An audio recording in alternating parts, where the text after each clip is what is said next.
Pro Wrestling Cartel. Jeff Gorman here along with Joe Dombrowski and Kingdom James. Howdy. And in the ring, we've got Carlton Kaz set to take on Supreme League Great.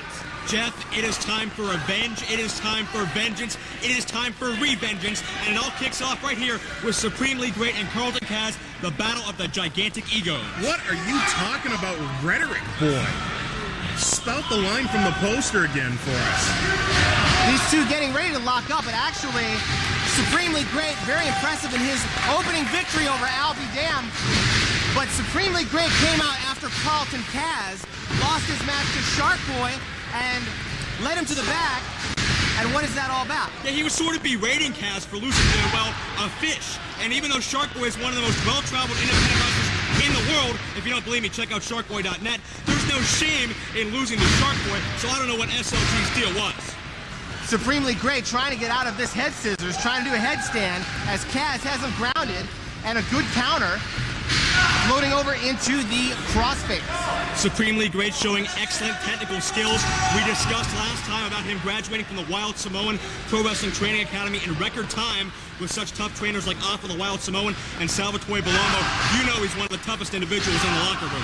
Well, this is going to be a big test as he's going to face some very tough competition here in the IWC. And now, these two are they're really keeping it pretty clean compared to the way they usually wrestle. Give it time, Jeff. You got Supreme League Great in there. It's not going to stay clean for very long. Nice job with the takedown there as they're battling over the top wrist lock, and a 2 count, Supreme League Great kicking out. Both of these guys have tremendous egos. It's only a matter of time before pride becomes a factor and these two start one up in the match. Pride becomes a factor for Supreme League Great as soon as he steps through the curtain, Joe. This is all about Supreme League Great. From the ring entrance to the match to the finish, everything is about Supreme League Great. Whoever loses this match is going to be a severe blow to his ego, I'll tell you that. Yeah, we talked about Supreme League Great last show on his faulty logic. He thinks he's the best wrestler ever thanks to something he calls 6 degrees of Bob Backlund. Give me a break. 6 degrees of Bob Backlund. Isn't that where he beats somebody and then he beats somebody and then it goes so on and so on, yes. Bob Backlund. Well, that could go around for just about anybody in the business to right up to David Arquette, you know? Hey, if that 6 degrees thing is true, I've slept with Jenna Jameson. No wonder you've got such a big smile on your face. Hanging on to the back of the tights is Kaz, and Supreme League Great counters into a headlock takeover. Supreme League Great really upped his game in recent months. He's a current big star over the WXW promotion elsewhere here in Pennsylvania, and he made his PWI 500 debut this month, ranking number 463, and it's a lot harder to make your debut than it is to stick around, so kudos to SLG. And the big number for Supreme League Great is 1-0. He's undefeated so far. He'd love to keep it perfect here in the IWC. Over goes Supreme League Great, and a hip toss blocked. Counter nicely, and an arm drag takedown. Whoops. And Kaz with a little fake out there. Now he's got the arm bar. Excellent fake out, Jeff. I gotta tell you, I'm very surprised that the match has stayed scientific for this long. It has. Usually both these guys cheat up a storm. It makes you wonder what those two were talking about after the Shark Boy Kaz match. One thing about Carlton Kaz, though, he likes to keep things very simple and very basic. Oftentimes when he has a chance to a high-impact move like that spinebuster, he'll just go for a headlock or an armbar, keep things very basic. And that was the first big move of the match, and now what are we going for here? This may be copyrighted elsewhere. Here it comes. And the People's Cover. Into a side headlock. Almost a page out of Kaz's book, feigning one move, then hitting another. But I thought he was going for the pin there. You can see the arrogance in everything that Supreme League Great does. I mean, that right there. Kick, stunner? No, it's a snap, man. What are these guys doing? And right back to the armbar, Kaz with a consistent offense on that left arm. I don't want to say they're not trying, but they don't really have a lot of killer instinct in this match. They may just be being cautious. I don't think killer instinct has anything to do with this. I think right now it has to do with one-upping each other. And there's the hair takedown by Carlton Kaz. Kaz has been very upset in recent months over his lack of coverage on the IWC website in favor of newer stars like Shark Boy, like SLG. So this is his chance to take a lot of frustration. Rolls him up, and a A 2 count. Now, like you said, Kingdom, the tempers are starting to flare. You see, now it's starting to get serious. Up until now, it's been a cat and mouse game, but neither man could decide who was the cat and who was the mouse. I got my paw on your tail, and I'm watching you squirm. Now it's going to get serious. It is getting serious. Swing and a miss by Kaz. And there's the air Albright. Holy cow! The egos have run out of control. It's now down to a full-out fight. Supremely great with that dragon suplex, a tribute to Gary Albright. I'm surprised Kaz is still wearing his boots. Almost got a suplex right out of him. And now, hooks him up for a Northern Light suplex. Beautiful bridge. And Kaz gets out one more time. So Supremely Great opening up with some heavy artillery here. Trying to prove he's the supreme suplex machine. Now what's he going for? High-risk attempt. Second rope. Senton found nothing. And this is Kaz's chance. Kaz is stalking him, you can see it. I never miss, he says. Nice jumping kick. And no, it's not enough to put him away. Supremely Great still enough presence of mind to kick out of the legal area. And now Kaz may be getting frustrated. We'll see if Kaz can hit one of his big moves. Well, the game is definitely over. I mean, you can tell by Kaz yelling like that. He's getting serious. He wants the win. Full Nelson, countered. Into a backbreaker drop by Kaz. Excellent combo, doubling up on the back shot. Feet blatantly on the ropes, and referee Bruce Gray. Everybody's feet are on the ropes. He may be colorblind, but he's not blind, and he saw that. Don't make fun of the man's disability. You see that haircut? I think he might be blind. Kaz looking to follow up here. It may turn into who can out-cheat the other after it was scientific to begin with. Caught him. Beautiful roll through. And gets 2. Very nicely done. Both men wear the ropes. Bruce Gray missed that call, though, so maybe he is blind after all. And there's the clothesline from Crestwood. Amazing stiffness. He throws it like he's a 300-pounder. And here we go. Instead of capitalizing, going for the cover, Great taking the opportunity to jaw with the fans. And you're right, he could have had 3 right there because Kaz barely kicked out. That could have been his downfall. This could be the turning point in the match. Kaz may have enough to gain a second win. Supremely Great going for the step over toe hold. All the way around. What is he? Nice leg lock here. Almost like a standing figure 4 into a pinning predicament, but Kaz goes through. And Supremely Great able to kick out there. Kaz reversed the momentum to where SLG's own shoulders were on the mat. I think that might have been his Supreme Success pin. Almost like a Delphin clutch there. And hooking him up for a fisherman suplex, but Kaz desperately fighting out of it. And there's the castrator. Oh my God! Does he have enough to make a cover, though? I almost feel like the ghost of Joey Styles is around here somewhere. Listen, when Supremely Great wakes up, which of us is going to tell him he lost this match? Because that put him out. Whoa! No! Kaz knocked off the top. What a cheap shot. He used that same method to defeat Alby Damm a few weeks ago. Well, it worked. He's going for it again. And now he's setting him up on top. Kaz in big trouble here. We may be set to see some supreme punishment acted on here. Head and arm. Oh! Suplex. The top rope gargoyle suplex. And Kaz is down and possibly out. That was a setup move to defeat Alby Damm. After that, he hit a flying elbow and got the 3 count. Will he go through the same steps here? Let's see. Now he's taking a nap. What is this? Here we go. The arrogance again. He's got this match in the bag if he can just make the pin. Both guys think so much of each other. They're trying to prove something. Wait a minute. That's it. What? Kaz wins. What the heck was that? I don't get there.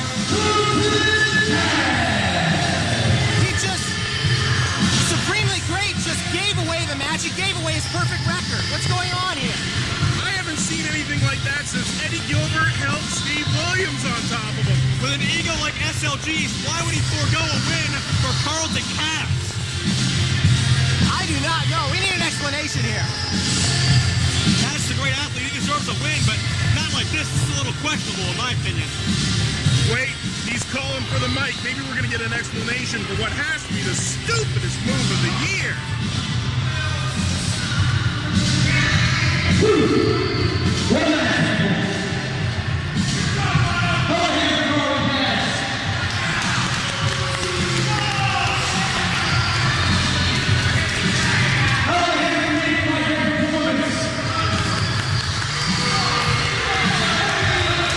the senior. You can put these matches together any way you want to. It ain't gonna make a difference. You might not be a maniac. I might be a little self-centered. A little. But I can't recognize talent. I'm an egomaniac, only to the jerks in the back, but I respect the right people. So keep going.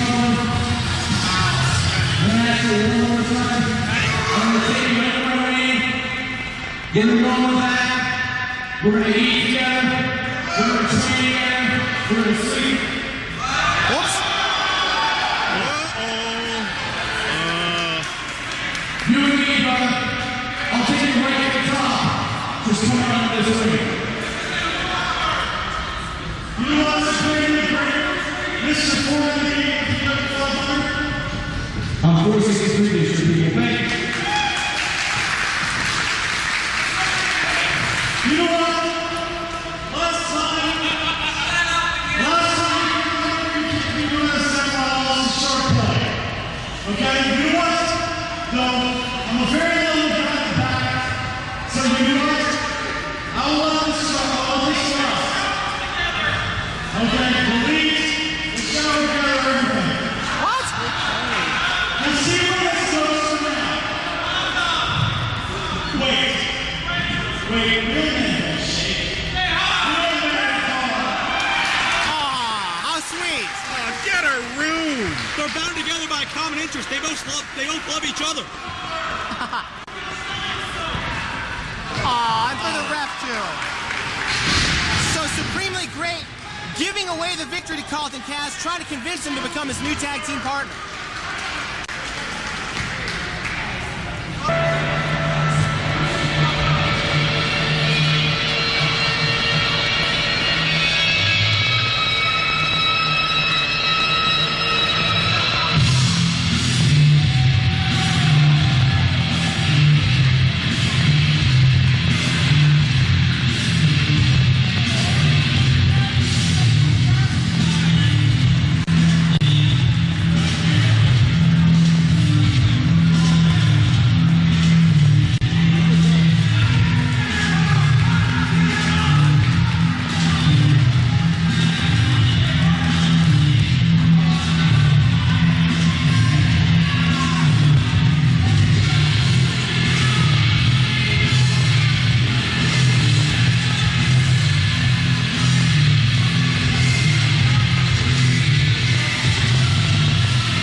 James Keenan, Troy Lord, and JT Rodgers coming out to the ring.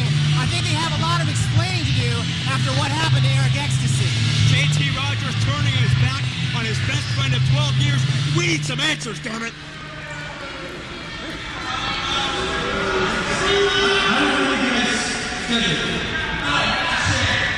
First of all, we're going to be talking. I like some silence. That's the thing I need to say. First of all, I like to get CCAC security out there, please. This poor man right here, 60 degrees outside, he's so much sleep. Somebody please get out here for that. And we got some serious business to talk to about here. This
You wanted to flush all that down the toilet. All that, last show, flush. Completely down the toilet. Remember what everybody says, man. I'm a worker, you're the entertainment. What's your battle plan? What's your battle plan for me? You need to come here and tell me, Joe?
Brazen move by the boss.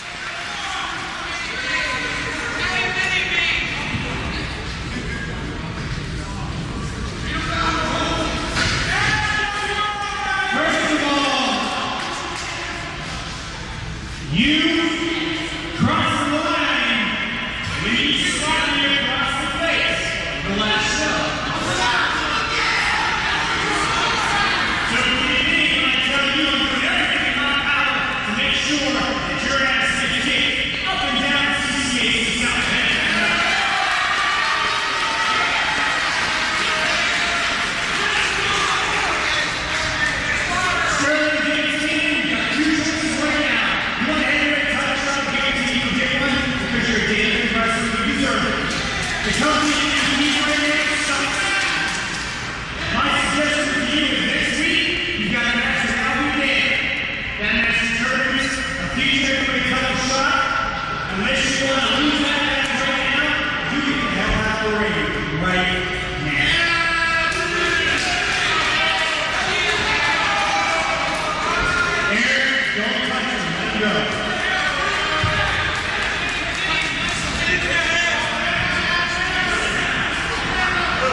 And JT, next week, right here on IWC television, you got a match against that man, Eric Ecstasy. And unless you want to lose that match and lose IWC forever, that's just you get the hell out of the ring right now.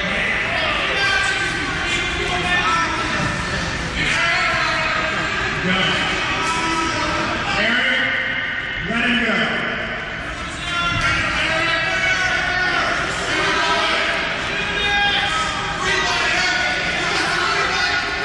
Here, I changed my mind.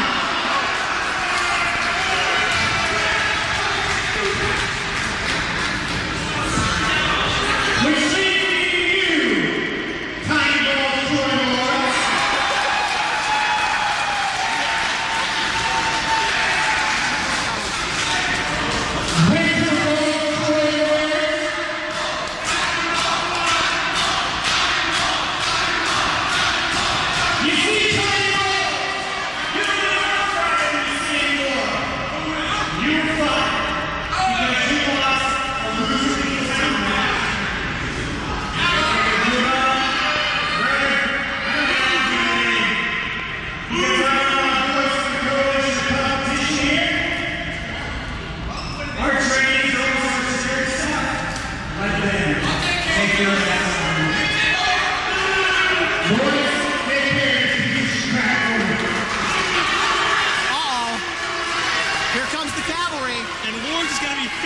Excommunicated from the building, it looks like. The coalition of competition, that's the training school. They're here to get Troy out of here. And Troy doesn't work here. He doesn't even deserve to be here. That's Dane in the ring right now. Is anyone have a bad feeling about what's about to happen? Oh, no! I think we should have. Damm getting clobbered by Troy Lords. I think these other guys need to help out. He has no right to do this. These are a couple of kids. They're not trained to be in the ring yet. Hey, there we go. Shoulder block and goes by. And Damm looking pretty good in there. Ah, but Troy went to the eye. The experience will always win out. You know, this doesn't have to be a fair match. All three of you guys get in there. Get in there. Finally, additional help in there. This isn't even a match. This is a Norm Connors ordered beatdown on Troy Lord. Well, he's not supposed to be there, is he? Out he goes. Cutie Blitz, Sam Sledge, among others in there to toss out Troy Lords. And he's not supposed to be here in IWC. He's got to go home. Hey, let's give it up for the co-hosting for the top of the All right.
Tell us the name of tonight's event again. What's the name of tonight's IWC event? Revengeance. Which, if it were a real word, would absolutely describe this match. We've got Alex Shelley in there with Jimmy Jacobs, and Shelley, after losing the first bout between these two, is looking for some revengeance. Exactly, Jeff. These two have met in 25 matches this year across the country. Listen to this list. Whoa. Singles matches, tag team matches, six-man tag team matches, three-way dances, four-way dances, Iron Man match, submission match, Texas Death Match, and even the ever-dreaded hair versus boot hair match. Hair versus boot hair match. I love it. Because Shelley hates those damn boots. I'm sorry, did you just say hair versus boot hair? Alex Shelley hates Jacobs' boots so much he's willing to put his own hair on the line, and he lost. You know, I'm looking forward to the Arkansas Hog Pen match, which I'm sure is going to be coming up. Don't even joke about that. Hold on, I'm still stuck on hair versus boot hair. And Alex Shelley with a headlock here. Very upset that Jimmy Jacobs won that first match. He doesn't like the boots. He doesn't like the fact that the fans have really caught on to the barbaric berserker, Jimmy Jacobs. Yeah, Jacobs has quickly become one of the most popular men in IWC. But when you think about rivalries that stretch across state boundaries, promotional boundaries, you think of Colt Cabana and CM Punk. Yeah. Carlton, Kaz, and Alby Damm add this to the list because they faced each other in just about every conceivable arena in the world. And the matches keep getting better and better. There's a lot of hostility, yet a lot of respect between these two individuals. Good arm drag by Jacobs, and he's on top, and here are the fans. Jacobs, one of the most well-rounded wrestlers you'll ever find. He uses the styles of legendary brawlers like Bruiser Brody and, of course, the Berserker. Combines it with his own style to create one of the most perfect well-rounded wrestlers there is. Shoulder block, down he goes. Jacobs goes over and catches him with a camel clutch, and he's doing that huss thing. I'll tell you exactly what Jimmy Jacobs has got going on. He's an incredible wrestler, great mat technician, great cruiserweight, he can fly. But what he's done is he's added something a little special to his repertoire that throws off opponents. And it's something that's thrown off opponents since the dawn of pro wrestling time. It's that he calls himself the barbaric berserker. John Nord knew it. Bruiser Brody knew it.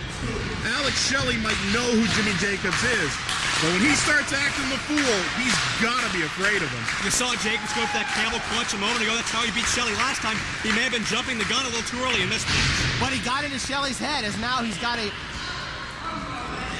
a armbar here by Shelley, as Shelley trying to come up with different ways to beat Jacobs. Jimmy Jacobs, a 4.5-year pro, ranked number 483 in this year's PWI 500. I believe his second straight year being in that publication. The nip up and biting on his hands is Jacobs. Did you memorize that entire magazine, Dombrowski? I have nothing better to do, I'm sorry. I couldn't afford it this year. Meanwhile, Shelley, a 1.5-year pro, trained under the likes of Truth Martini, Scott D'Amore, and Joe Legend, and is trained with Chris Sabin and current WWE megastar Zach Gowen, who was our special guest here a few short weeks ago. And really, Michigan is turning into quite a hotbed of wrestling talent. A lot of good guys coming out of there. Of course, these two have all recently making their Ring of Honor debut as well, and they looked very good. What a roll through on the test of strength by Shelley, and now Jacobs at a disadvantage. Well, I think Shelley's going to have to start roughing things up the way that Jacobs likes to do in his barbaric persona. We might need to see more brawling out of Alex Shelley if he can come up with a win here. No matter what you do to Jacobs, he has something to counter. He's so well versed in so many different styles. Steps through in a single leg takedown by Shelley, and now he's got him tied up. I gotta take exception to something you said, Jeff. You said that Michigan is becoming a hotbed of wrestling? No. It's always been. If you take a look at the current roster of promotions in the NWA, TNA, and the WWE, Slamming him chest first, yes? there's a plethora of athletes who made their way through Detroit, were groomed in Detroit. Edge, Christian, Joey Legend, Johnny Swinger, Rhino, all guys who made their way through Detroit. Here come the slaps. Well, Kingdom, I guess you have to find that people from Ohio are very slow to give props to Michigan, but I have to in this case. You saw Shelley go for an eye poke there. The cheap shots are starting to come out. This feud is not all about sportsmanship by any stretch. Hanging on to the hair is Alex Shelley. Shelley lost his debut. He wants to make sure he doesn't go 0-2 here in IWC. Now, Jacobs back to his feet, getting the fans behind him. Shoulder popping down goes Jacobs. I think some of the fans are pronouncing it hoos. Are we in Canada? We might need a phonetic spelling here. You people down here say yins. Whoa, round we go. Beautiful satellite head scissors. Here comes Jacobs with a flying forearm. And he missed the big boot. Nice matrix defense there, but he got caught. Double stomp to the abdomen and into a cover. 2 count. Taking a page out of another man with giant furry boots, Arrow and Wyo with the double stomp. Ah, yes. Senton, Jacobs again, and a 2 count, but Shelley kicks out. Both these guys kind of in the cruiserweight ranks, where they're both in very good shape and they can wrestle for a long time. Here we go.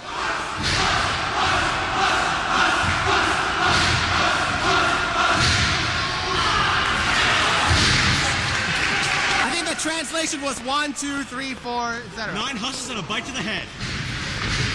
Reversal of the Irish whip. Here comes Shelley. He's elevated to the apron and fights his way back in. Flipping through, and a super kick is blocked. These two know each other so well. Oh, slamming him down on the knee. You can see the tremendous counter wrestling. Both know what move the other's going to do probably before the other does.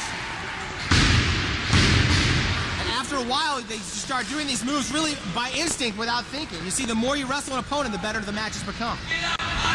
And that's why this feud has been brought to IWC television. Shelley! Oh, put on the brakes and goes for the rear chin lock. That's how you got to switch up your style, confuse your opponent. Although there wouldn't have been anything wrong with landing a huge Ultimo Dragon style kick to the back. I have no problem with it. You see, referee? You ever taken one, Dombrowski? I have a problem with it. There. And now Shelley wearing him down with a triangle hold, you were saying? Oh, I'm saying they're fairly unpleasant. I can imagine. Right to the eyes, and we see Shelley really roughing it up here against Jimmy Jacobs. And the official Brian Gorey warning both men, it's getting a little out of control in there. Jacobs fighting back. And the knee right to the side of the head and drives him down. Jacobs can't get any consistent offense. Shelley is relentless with this pounding on the head. I tell you, Jacobs comes out here. He's very fun. He's very eye-catching. Look at this one-finger cover. I was about to say you can't overlook what Alex Shelley brings to the table, but he could have gone for the pin right there. A good pin. But no, he decided to go for one finger. Jawbreaker by Shelley. Into the big Mafia kick. Continuing that onslaught on the cranium area of Jacobs. Now, there's a good pin, but Jacobs got out. I don't know how successful an attack on Jimmy Jacobs' head is going to be, considering how, well, I think the word I'm looking for is empty. If he's really following the tenets of the furry boots, Whoa, big back suplex. then Jimmy Jacobs has forsaken logic and thought. Look at this. Oh, now that time he put Jacobs on top of him and then sort of in a funny way tried to kick out. What an arrogant move. Why is Alex Shelley doing this? He's got to cinch him up for a real pin here. He's forgotten all about strategy, all about evening the series, and now he's just out to show off. I think his anger at Jimmy Jacobs is getting the better of him. Well, I think part of it might also be, as Dombrowski, Joe said before, these guys have faced each other how many times this year, Joe? 25 and counting. At a certain point, it doesn't become beating your opponent, it doesn't become battering your opponent, it becomes humiliating your opponent. Winning one match isn't going to stop this feud. Alex Shelley proving to Jimmy Jacobs that he was wrong to ever oppose him is what will stop this feud. No submission here as Alex Shelley trying to put a crimp literally in Jacobs' style. Look, Jeff Jacobs, he's hussing up. He's hussing. Oh, here we go. And it's not going well for Shelley. You don't want to get him mad. And Shelley able to counter. Landing those shots to the back. Whips Jacobs in. Landing the boot and another big boot to the side of the head this time. Counters like that is why they call Shelley the technical messiah. The technical messiah. It's not a bad nickname. Again, he's concentrating the attack on the head, and Jacobs, somewhere in between the rocks and the marbles in Jacobs' skull, he knows that 2 count is time to kick out. And the screws that are loose up there too. It's like Sanford and Son up in his head. Heading to the top now is Alex Shelley. You're gonna make me do my Fred Sanford impression, aren't you? Please do. Look. Oh, that dummy fall off the top rope! You dummy! And here's the turning point in the match. Can Jacobs get everything together to launch another assault on Alex Shelley? Yep, you like that, didn't I you? did. I like that a lot. Listen to this crowd. They were behind Jacobs so much a moment ago, but they've kind of been silenced by the fatigue that's been setting on both men. Both men, a lot of trouble getting back to a vertical base. And you mentioned how even this feud is. Anybody can win this match right now. Another hus-up. And the fans getting into it as well. Reversal by Shelley. Swing and a miss. And a nice hangman's neck breaker. Jacobs loading up for the close spot.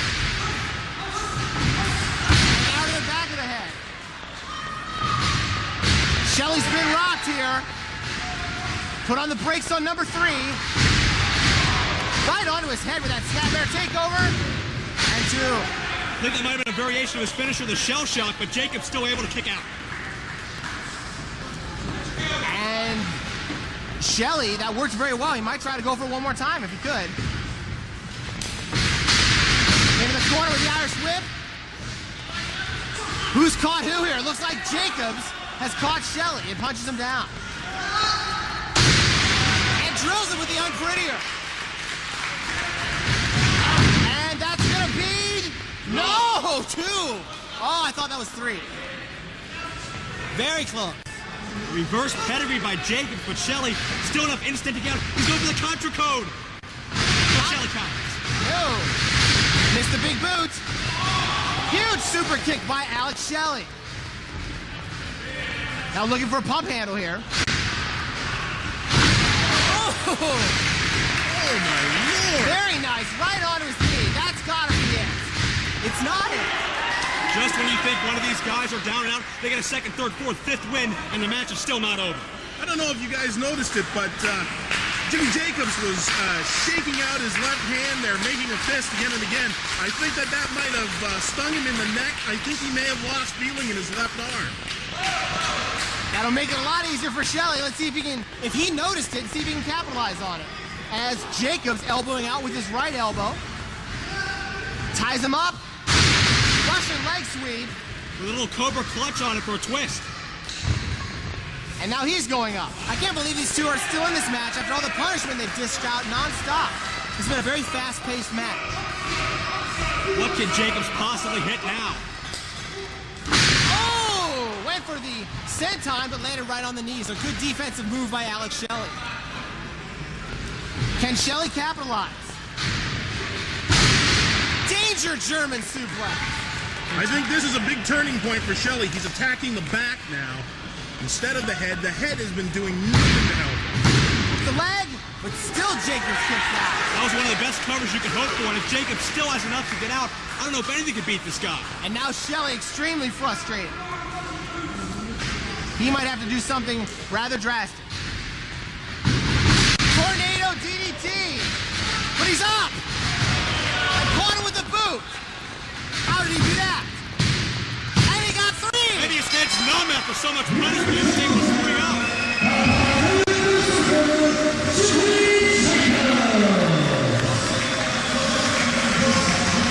Maybe one too many shots to the head, Joe, like you said, Kingdom James. I'm telling you, attacking the head of Jimmy Jacobs is apparently a lost cause. Well, Alex Shelley looked really great in this match, but it's 2 wins in a row for Jimmy Jacobs over Alex Shelley.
Ready for action here in the IWC. Jeff Gorman along with Joe Dombrowski and Kingdom James. Hey, In the ring, we've got BJ Whitmer and Dean Radford. Whitmer winning the first meeting, but now the stakes are a little bit higher. The winner of this match gets a Super Indy Championship shot against our current champion, Colt Cabana. And Whitmer starting quickly, working on the left arm with that hammer lock, driving the knee in there. And if you take a look at the history of the Super Indy title, only 3 men have worn it. Super Hentai, AJ Styles, and Colt Cabana. It's a pretty good company that these two are trying to get into. Very prestigious championship to win. A title shot for this does not come along every day. They have to make the most of it. BJ Whitmer doing a smart job of keeping Dean Radford grounded. You don't want to let him bust loose with his big high-impact moves.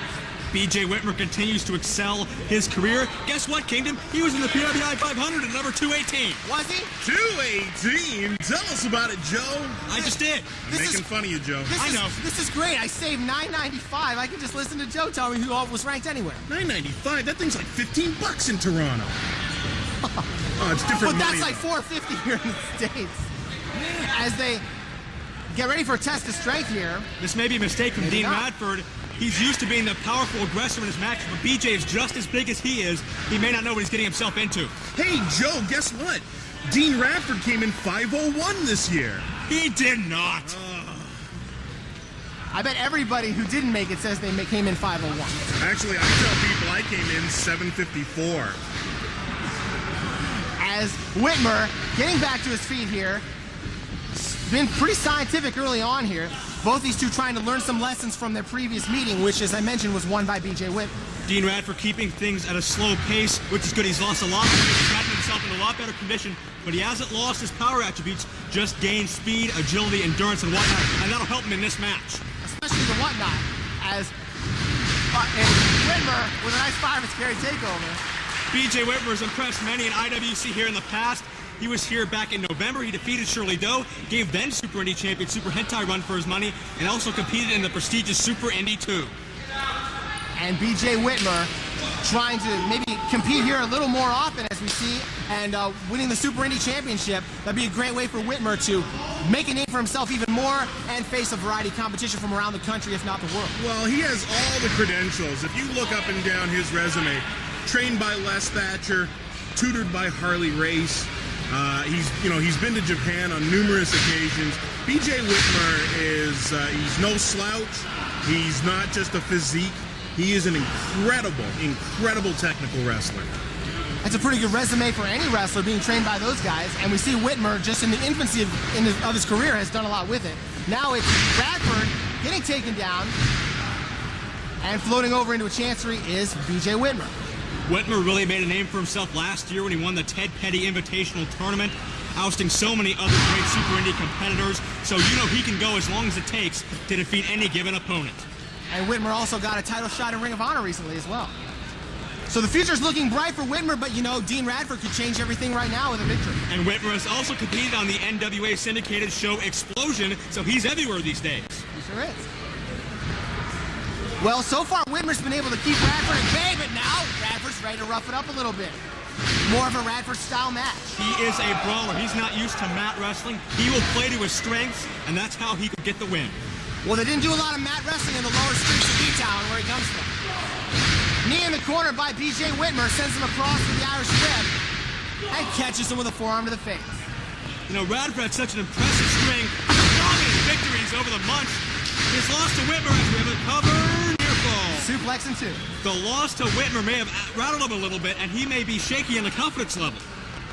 And another victory by Whitmer could really send him into a tailspin. He's almost wrestling from a defensive standpoint here. We're not really seeing the aggression out of Dean Radford that we usually see. Whitmer trying to set up Dean Radford here. Now we get a reversal.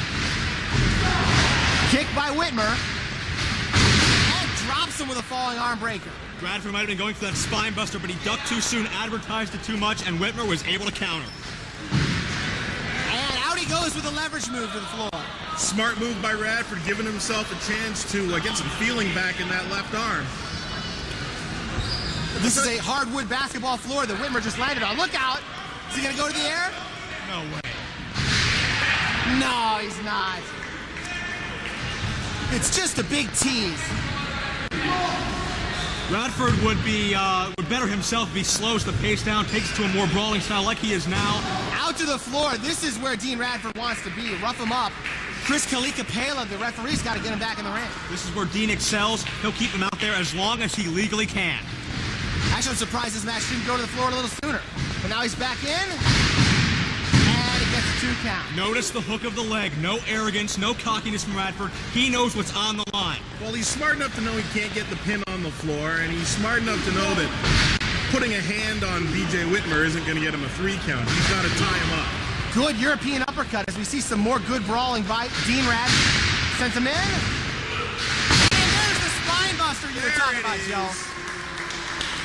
Remember, the winner gets a Super Indy title shot at a 2 count.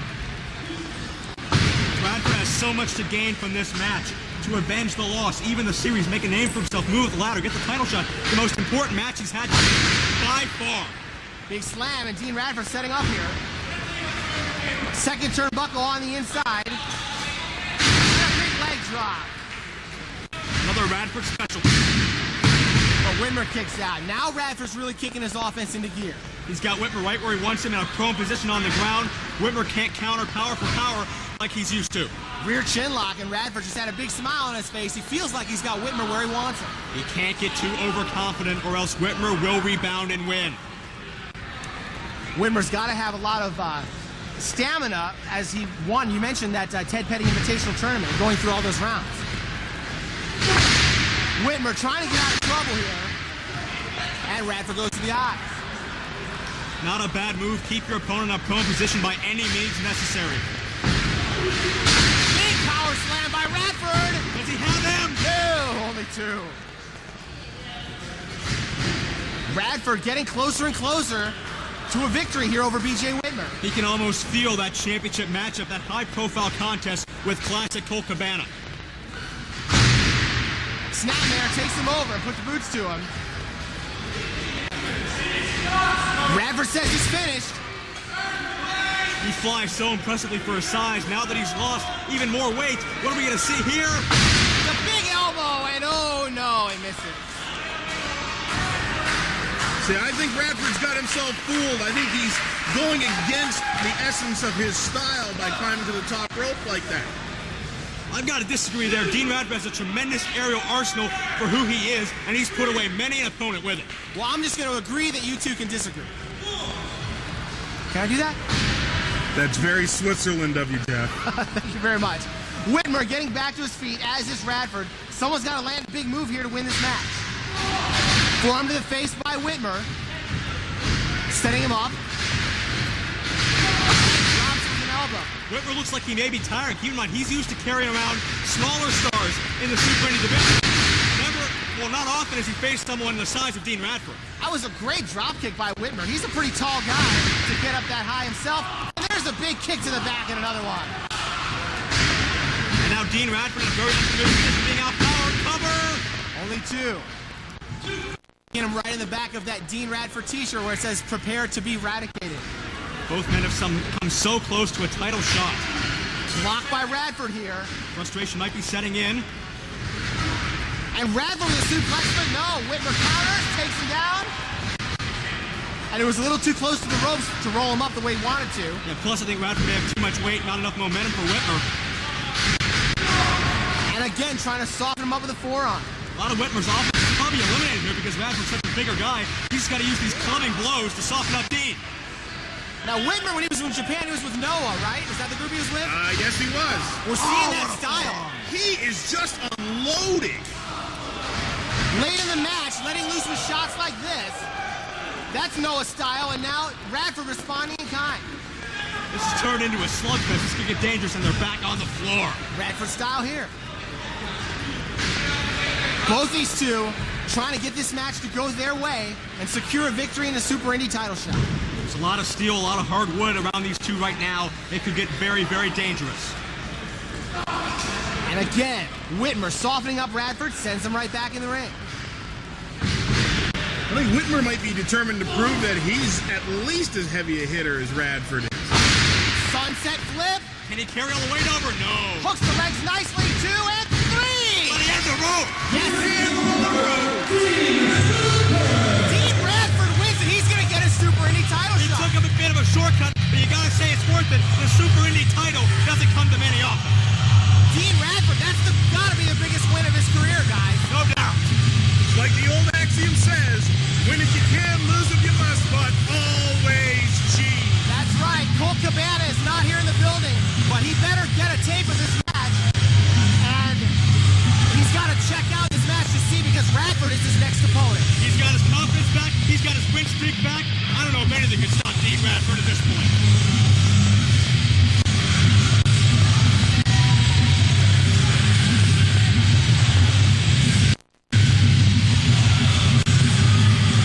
Either man leaving. What are we going to see here?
IWC Tag Team title on the line as the Devil's Advocates defend against Dunn and Marcos, the Ring Crew Express.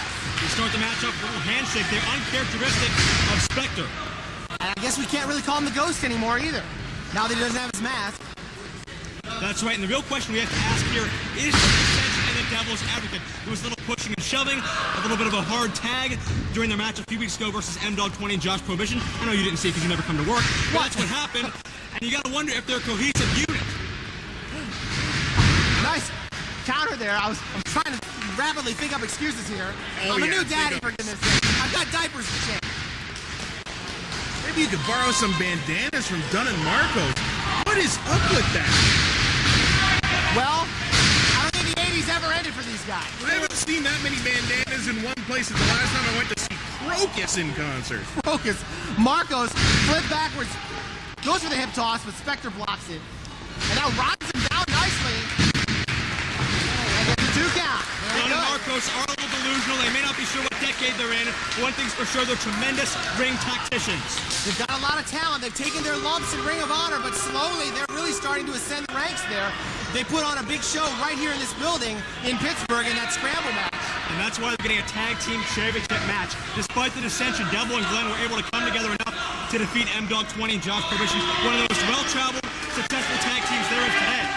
No handshake there by Devil Bhudakahn. A little friendly gesture of hello from Bhudakahn. Now this is where Jake Garrett, the manager, needs to make sure that Devil and Glenn Spectre are on the same page. That's his job. He is the mastermind. He doesn't want his creation to go up in smoke, especially when they're raking in all the money of the tag team champions. Done with a hammerlock here, and it would really put Ring Crew Express even more on the map if they could win these IWC tag team belts. I tried to interview all 3 of the advocates, and their response was 3 completely different stories. I don't think these guys can be on the same page by any stretch of the imagination. Boom! Down goes the Devil Bhudakahn, and here comes Marcos. Ring Crew Express working well here. Double whip in and a double hip toss. Much like Matt and Josh, Dunn and Marcos, a well-traveled team that have teamed together countless times. Look at this! Double leapfrog. And a boot. And some stereo kicks there. Things looking pretty well for Dunn and Marcos. You know, I don't mean to demean their wrestling skills at all, because, I mean, just looking at what they've done right now, there we go, there's the dissension you were talking about. Mastermind Jake trying to be on the same page. Look out! Here we go! 3D coming straight through your screen. Double tope con hilo by the Ring Crew Express. And Devil's Advocates have got to get on the same page or they're going to be taken right out of this match. I don't think Devil Glenn expected that kind of offense from Dunn and Marcos. I think they've been too busy arguing and bickering to study tapes. Now, here we go. Chicken fight time. Oh, he went for the excellent adventure, but they got out of the way. And huge back suplex by Glenn Spectre. Referee Boucher needs to get some control here, and finally, we have one-on-one in the ring again. Big elbow by Spectre. And a 2 count. I don't think losing the mask has really hurt Glenn Spectre in the ring. You know, he's moving a little faster in this. It may have helped him open up his oxygen a little bit, but it may have that psychological effect still. But I don't think we've seen any signs of it in the past few months. Look at this submission hold. Rides him down. He's got the head crimp behind the knee. Bridging backwards. Very good move, but able to get out of it. I mentioned this before. Marcos. And I don't mean this as a joke, but without his mask, Glenn Spectre looks just like my Uncle Frank. Is that a compliment? Yeah, I like my Uncle Frank. Prawn hold counter now. Into a pendulum hold by the Ghost, and now we'll see the Devil's Advocates work together. Big leg drop off the top. But you talk about him taking off his mask, I think the one thing that it's done more than anything is it's renewed his confidence in himself. Sure, he can breathe better, sure, he can see better, but if there was something missing in Spectre, I think he's regained it by showing his face to the crowd.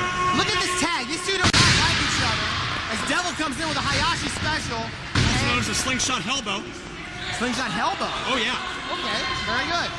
Is that a French accent, or did you just say elbow? Elbow. Elbow. He's the devil. And now Jake Garrett getting involved, choking out Marcos over the second row. You know, Jake dismisses this roughhousing between Devil and Glenn. It's just competitive spirit. They're trying to keep each other at the top of their game. I don't know if I believe that. What about you, Mr. Veteran? I don't think, oh, I'm Mr. Veteran now. I don't think I believe it either because it's so hard to keep these belts. I mean, you got teams like Joey Matthews and Christian York, Euthanasia, like you said, everybody coming in going after these belts. Even people not from IWC like Dunn and Marcos here, you've got to be on the same page. You've got to really be well oiled. And they're arguing and bickering again during the next tag exchange. Now, let's see if they can work together. Into a drop toe hold. There's the 666. Into a sunset flip. And a 2 count. Well, they were able to do that pretty well. Requiring some cooperation. Kick to the gut, and now Marcos is in big trouble. It's like night and day with these advocates. 1 minute they're bickering, the next minute they look like the best tag team in the world. Well, they are 3-time tag team champions. They got tons of ability in there.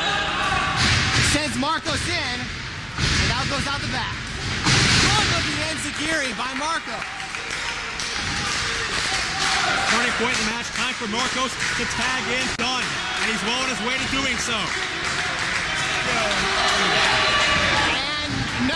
There's the tag.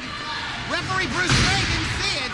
Smart tag team wrestling by Devil Bhudakahn distracting referee. And Dunn's getting kicked out of the match. Allowing for an ample double team. Nope. Just throws Spectre out. He threw Spectre out, and there's the blind audio tag by Devil. Round he goes. More backwards. What a tilt-a-whirl. And a 2 count there by Devil.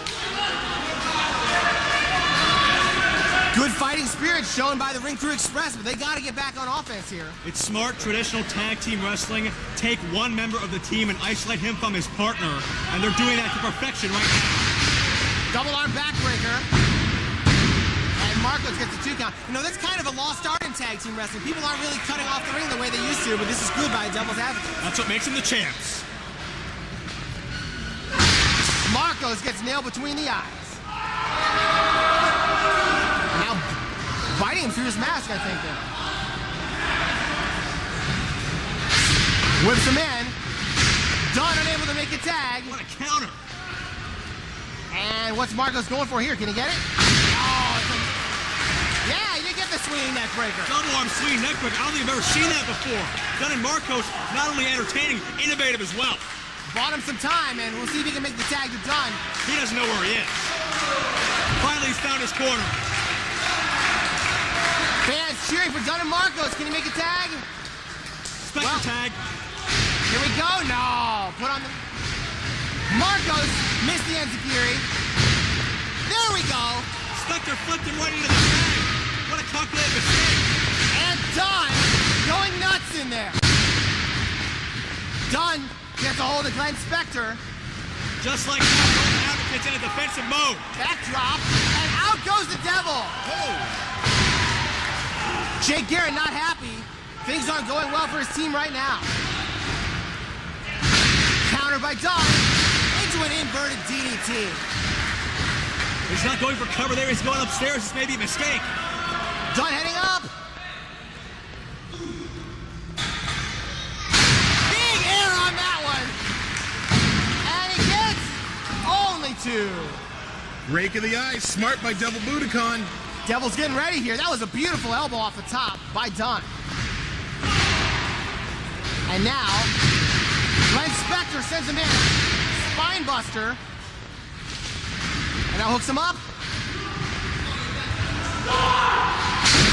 Boom, powerbomb. But Marcos makes the save. We've seen that exchange numerous times from the Advocates. If they can still pull off that string of maneuvers, they can't be that far apart. But a good move by Marcos, kicking Devil out. Here comes the unskinny bomb. Bringing up his own partner into the inverted DDT. What a move. And now heading up. Here comes the excellent adventure. Here we go. They went for it earlier. We have 2 champions though. Devil quick to break it up. No. I am stunned silent by the double team maneuver. And there's the Father Nelson suplex. I'm sorry to cut you off, but Devil said I was in big trouble if I didn't call it the Father Nelson suplex. I know, he almost beat me up last time.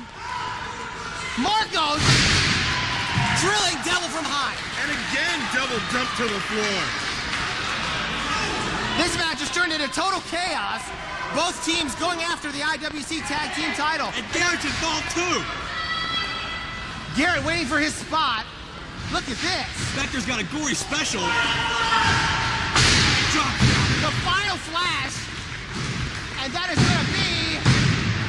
No, only 2. What is that? Why would Devil break up a 3 count? He slapped the referee. What is he doing? Clint Spectre had the pin, but Devil just got his own team DQ'd. Dunn and Marcos win, but they don't get the belt. I mean, the outcome is the same. The Devil's Advocates keep the titles. But Clint Spectre absolutely had the 3 count. Garrett's having trouble keeping his team together. They're coming to blows. Spectre very upset. He had that match won. Spectre's gone insane. What's Devil do?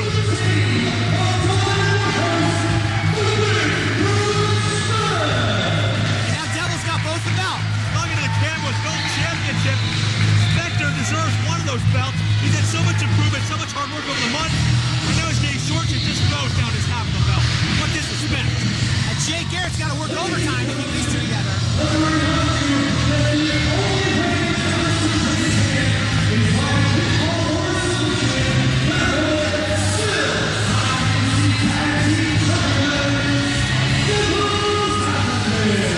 Well, a great performance by Dunn and Marcos. They won the match.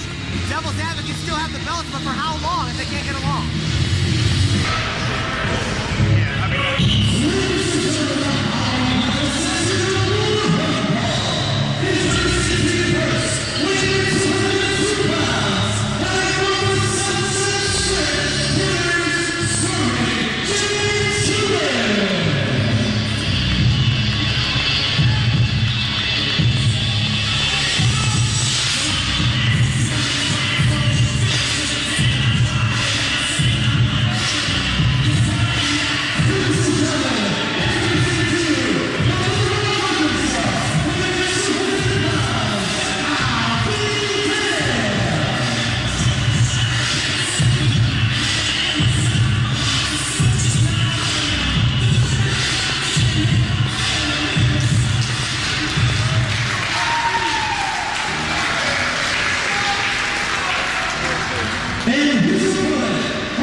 James Keenan asking referee Brian Gory to check Alby Damm again, and he lowered the boom on him. Keenan putting the boots to Alby Damm. Jeff Gorman here along with Jordan Browson and Kingdom James. A good matchup between two great young stars here in the IWC. Remember, guys, it was last week right here on IWC Ignition Television. Norm Connor granting Sterling James Keenan a #1 contender in the match with Alby Damm, despite his affiliation with the likes of JT Rodgers and Troy Lords, who haven't exactly been on Norm Connor's right side as of late. That's right. You don't want to get on his bad side, but Keenan has a chance to do something good here if he can beat Alby Damm. Keenan is a great athlete, as you see him here with Alby Damm, but his affiliation with Shelley, JT Rodgers, etc., has completely turned him into a very, very hard to be around individual. What a counter to Hurricane Rana by Alby Damm. Did a good job of shaking off the cobwebs from that sneak attack, hip toss, and an arm drag by Alby Damm. Alby Damm, in my opinion, the fastest rising aerial star in indie wrestling today. We've seen him do some very, very impressive things. Coast-to-coast hot damn dropkick. Nice hip toss into a neck breaker there. I mean, Alby Damm can really bring the crowd to his feet. We saw him get involved in the D'Lo Brown Sterling James Keenan match a couple months ago, giving Sterling the hot damn. Some say costing him that match. This is all about revenge and vengeance for Sterling here tonight. Oh, what a backbreaker. Hey, I showed up to work that day. Now we get a 2 count. It was a special occasion. Sterling James Keenan trying to press his advantage. You gotta be impressed with both these two. We're really seeing a different style out of Sterling James Keenan than when he first showed up here, aren't we? Well, somewhere between the Dynamite Kid and the Reverend Jim Jones, lies Sterling James Keenan. Wow, there's a pair to draw to. As Keenan... Well, I was gonna say if Charlie Manson were a cruiserweight. Oh, okay, that would work too. Kick by Alby Damm. Sets up for the super kick, but it's blocked. And Keenan with a nice back suplex. You saw Sterling last week basically gloating over what he, JT, and Troy did to Eric Ecstasy, attacking 3-on-1 his surgical repaired leg. He says, man, what's wrong with him? Keenan gets a near fall. I'm not sure. Keenan really has gone off on a deep end here, just the way he was berating Chuck Roberts, our ring announcer, before the match. You can't talk to Chuck Roberts like that. Well, he did talk to Chuck Roberts like that. So I think the last thing you want to do around here, Jeff, is tell Sterling James Keenan what he can and can't do. You know, I think I'll take your advice on that. That's a good idea. Yeah, Keenan is making his own rules, and if you don't like them, he's got a jar of Kool-Aid for you. Crossface shot there by Keenan, and another one. Really trying to keep Alby Damm grounded. This is smart. Keep him from flying around. Sterling cinching that camel clutch, but he didn't have it all on all the way. He didn't have Alby Damm's arms across the knees. And the kick is good, says Sterling James Keenan. Where was he about 10 years ago when I was betting on the Bills in the Super Bowl? Oh. Off the ropes goes Keenan. And that was more of a Scott Norwood type kick there. Low. And that one was wide left. Down goes Alby Damm in 2.5. Sterling coming in with a very smart strategy, grounding Alby Damm by taking out the knee. That could be his key to victory. Keenan almost becoming sort of a self-styled guru here as he's getting his troops about him. Well, that's exactly why I made the Jim Jones, Charlie Manson comparison. He's amassing forces. And it's not just forces. Oh my God, it's minions. Dragon suplex. And you know what they say, why have forces when you can have minions? Who says that? I'm sure somebody does. Oh, wait a minute. I just did. Keenan looking very good here. He's gotta follow up. Sterling has really taken on a leadership role in that dark evil group in recent weeks. But is that really anything to be proud of? As Keenan climbs to the top rope, what's he going for? Defensive spin kick by Alby Damm out of nowhere. He is going to have trouble breathing in his sleep tonight. That was right into the ribs. Hey, Alby Damm getting the crowd behind him. Ever since he walked into the IWC, the fans have been totally into Alby Damm. Despite losing that match to Supreme League Great a few short weeks ago, he's continuing to ride on a wave of momentum, and that narrow loss hasn't affected him a bit. Back and forth, a la Sugar Shane Mosley and Oscar De La Hoya. And catches him into a nice Samoan drop. A great hip up into a standing moonsault. So fluid as Alby Damm gets to. Showing off all kinds of agility there. Showing no signs of that knee injury yet. Sterling needs to be a little more tenacious in that onslaught. Alby Damm plants him in the middle of the ring at a corkscrew elbow drop. Cover and 2. Keenan in very good shape, very tall and lanky, makes it very easy for him to kick out. It's hard to cinch up a guy like that. Irish whip, Alby Damm got caught that time. Maybe another dragon suplex. This time it's countered. And that time, almost a stunner-like move there by Alby Damm. Being his days, Alby Damm can't play to the crowd. He's got to hurry up and capitalize because the winner here gets a heavyweight title shot. Doesn't get much bigger than that.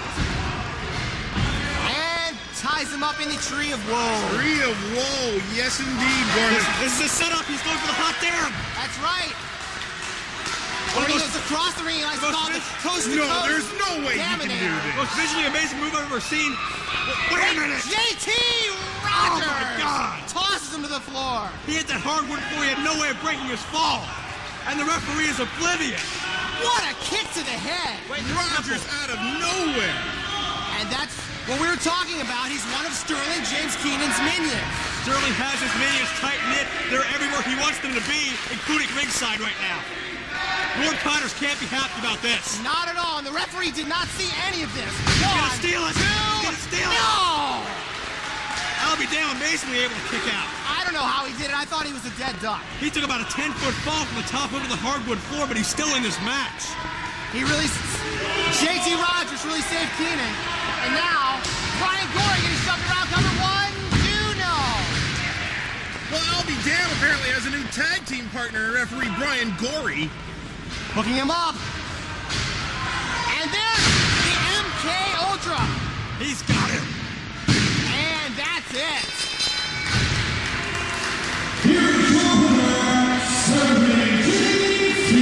Impressive display by Alby Damm, but nobody kicks out of the MK Ultra. It just shows you how dangerous Sterling James Keenan is. All that ability in the ring, and now he's got JT Rodgers and Troy Lords on his side, starting their sexual revolution, as they call it.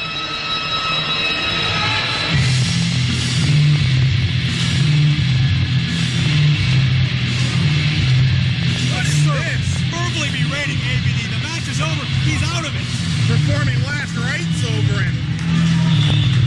Very disrespectful. Sterling is a changed man and not for the better.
Gregory defending the IWC Championship against the giant Rantula. What a test this will be for Dennis Gregory.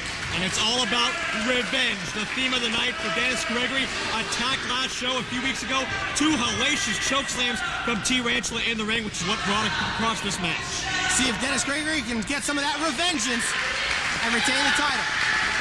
Will you please stop saying that fake word? I got something you'll like better, Keenan. Guess where both of these guys were ranked this year. Oh, no. The FBI's most wanted list, Joe? Close. The PWI 500, where Gregory was 285 and T was 343, and an extra special year for Rantula. This marks the year he was ranked 10 years straight. You know, I just want to roll up a copy of that magazine and crack you on the nose, Joe. Rantula submarining the champion, Dennis Gregory. Now he's in big trouble here. Big slam off the top. And Rantula has worked his way into a title shot just like that. Now, I was talking to Dennis Gregory before the show, and he's saying, why does Rantula get a title shot just for attacking me? Dennis Gregory said last year I had to jump through all these hoops, flaming hoops, barbed wire hoops, that Norm Connors put out just to get a title shot. And here T attacks him and he gets a title shot. That's an excellent point. Dennis Gregory last year attacked the then IWC champion, but he didn't get a title shot. He had to earn it. It took 4 months of work to get a title shot then, and then after he was injured, 7 months of rehab and working his way back up to the top where he is now. Well, let's put it like this. Rantula attacks Dennis Gregory and then walks into the back and looks Norm Connor in the eye and says, I want a title shot.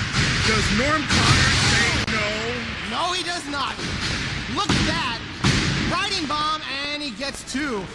Rantula putting all his weight on Dennis Gregory, but Dennis kicked out. T is at the top of his game tonight. This is better than I've seen him in a long time. We may be set to see a powerbomb. No, clubbing blow. You know, this is the only championship that T hasn't won. He's been all over the place. He's won a record 4 Steel City titles. He's held the FNW title for 3 years straight. This is the one he wants. This is the last one that he hasn't gotten to cap off his career. That's right. As a matter of fact, both of these men have been very, very dominant in this area for at least the past decade. Dennis Gregory winning every title he competes for. He's beaten the likes of Disco Inferno. Rantula winning every title he competes for except this one. He's even beaten Mick Foley at one point. Both these guys, legends in this area. And I was just talking to one of their longtime opponents, Beef Stew Lou Marconi, and he's not surprised that both these two are still at the top of the ladder. Both these men used to have an experience advantage, but that will not come into factor for either now. They're basically even. Right to the eyes goes T, trying to get his hands on the belt. And now raking his eyes across the top rope. Rantula was really kind of a fun-loving fan favorite around here for quite some time, but now the killer instinct is really kicked in. If your idea of fun is bashing people on the head with street signs, I would be inclined to agree. And Dennis Gregory can't whip him across. Now he's going to soften him up a little bit. Reversal. The champ goes in, swing and a miss. And a big forearm knocks down the giant. That took every ounce of Gregory's strength and weight behind it to get down. And a drop kick staggers T back in the corner. Dennis Gregory not used to facing a competitor as big as Rantula. And a hard Irish whip. Dennis Gregory put his all into that move. I raise this question for every Gregory match, but it always applies. Whoops. He's got him! Choke slam. He got caught. Can Denny get out of this? Tosses him up. Maybe he can. What a counter, going for a crucifix. Takes him down. Boy, that was a very good counter. And a through takes him down. Was somebody about to ask a question? Was that you, Joe? Probably. Can Gregory's knee hold up? Is it 100%? I'm not a doctor. I don't know what's going on with the internal cartilage, patellar area, whatnot. You gotta wonder, can it hold out when he's moving on all his power like 350 of Rantula, who's on the top rope? Here he comes! The flying giant! And he was able to plan his momentum right onto Gregory. No! But a near fall. That was scary in so many ways. Seeing Rantula on the top rope, I don't know how to describe that.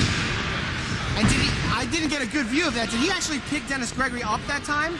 Looks like the ref was getting on him for doing that. He just wanted to add some more punishment. If Rantula picked up Denny Gregory, that's a mistake he's made in his career. T's strategy should be to end it as early as possible, because let's not make any false assumptions. Rantula is not a finesse wrestler. He'll get in there, he'll pound on you. Gregory can go a lot longer. If T doesn't get this finish pretty soon, he might be starting to suck wind. Are you trying to tell us that the T in Rantula doesn't stand for Thez? Or technical. That's what I'm trying to insinuate, yes. Shoving the ref out of the way. You don't want to get DQ'd in a match like this as well. That's another great point. Rantula used to no-holds-barred weapons, bash people with a street sign, with a chair, with a computer keyboard, with a pink flamingo. He can't do that now. And now T's brutish nature may be getting the best of him, and it's allowed Dennis Gregory to get back into this match. I don't know how well those right hands are having any effect on Rantula. Big clothesline takes him down. That not bad. You got to give it to Dennis Gregory. How many people are going to even temporarily win a slugfest against Rantula? Not very many. Dennis Gregory, a two-time champion here, trying to hang on against the big man. Shoulder block, staggers him. Another one, but T's right back. Swing and a miss, and there's a big super kick. Can he get the pin? No. Denny Gregory will not back down from anybody, no matter how tough the challenge. Since capturing the title, T has to be considered his toughest challenge to date, but he's still going in there with the same amount of ferocity. And when you're the IWC champion, you never know who is going to face you, whether it's going to be a young star like Dustin Ardine, a guy from Japan like Bhudakahn. Being the IWC champion means you have to be able to face and defeat anybody. It's one of the most prestigious championships in indie wrestling today, and you can see with the heart Dennis Gregory defends that championship exactly why. Hello!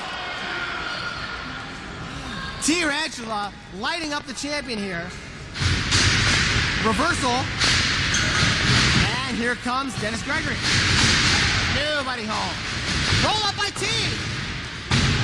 He's got the tights and right in front of the ref. The ref caught him. That could have been 3. There's that factor that rules. He's used to doing whatever he damn well pleases. He can't now. I thought for sure we were getting the 3 count there. I didn't see referee Calicapella seeing that at all. Another roll up. Here we go. He's got the tights. 2 hands full and it's 3. He let it go. I don't understand that.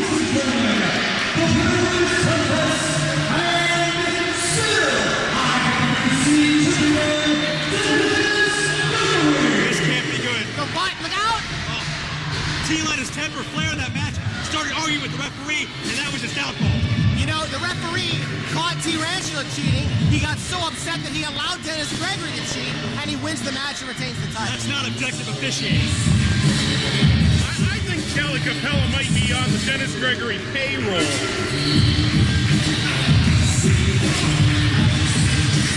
What heelish comments. It has a sliver of truth to it. That's perfect. I think it's working pretty well, guys. For the first time in a 3-man booth, very good. Next match, which is after intermission, Joe does play-by-play. My chance to fall on my face. I don't know a thing. Then you can save me. All saves chairs and microphones. I agree. Because I've got to drive back to Ohio, and I've been going to be standing for 3 days. Ohio. Oh, you go all the way back tonight. That's right. I can never tell whether you're living here or there. I've been living there since November 2000 again. Really? I hear it's the center of the universe. Huh? I hear it's the center of the universe.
Ignition Television, Joe Dombrowski ringside, along with Jeff Gorman and Kingdom James. We're set for a matchup between two lighter stars, cruiserweights if you will. Dustin Ardine, the Dream Machine, against the debuting Fabulous. And we'll see what Fabulous brings to the table. He's a 3-year pro, wrestling all over in Ohio and Pennsylvania. Well, I know this kid pretty well, and Fabulous really does. It describes him to a T. And Fabulous takes a big shot to the outside early on. Ardine carrying the momentum of the hammerlock to the outside of the ring. Well, Fabulous has had a lot of success. He's the Mega Championship Wrestling Cruiserweight champ, as well as the Keystone champion of the Cruiserweight division in the Union promotion. He has to have a lot of skills to be here in an IWC ring, but now he gets a test against Dustin Ardine, who just came off the most important match of his career, a heavyweight title shot against Dennis Gregory. And even though he didn't win the title, that match is really going to help Dustin Ardine in his future. He's had a glimpse of the top, and he knows what it takes to be the champion. The heart and determination of Ardine will not soon be forgotten, as Fabulous works on the arm early on, but Ardine sends Fabulous for a loop. Right hand now in the ropes reversal by Fabulous, coming off.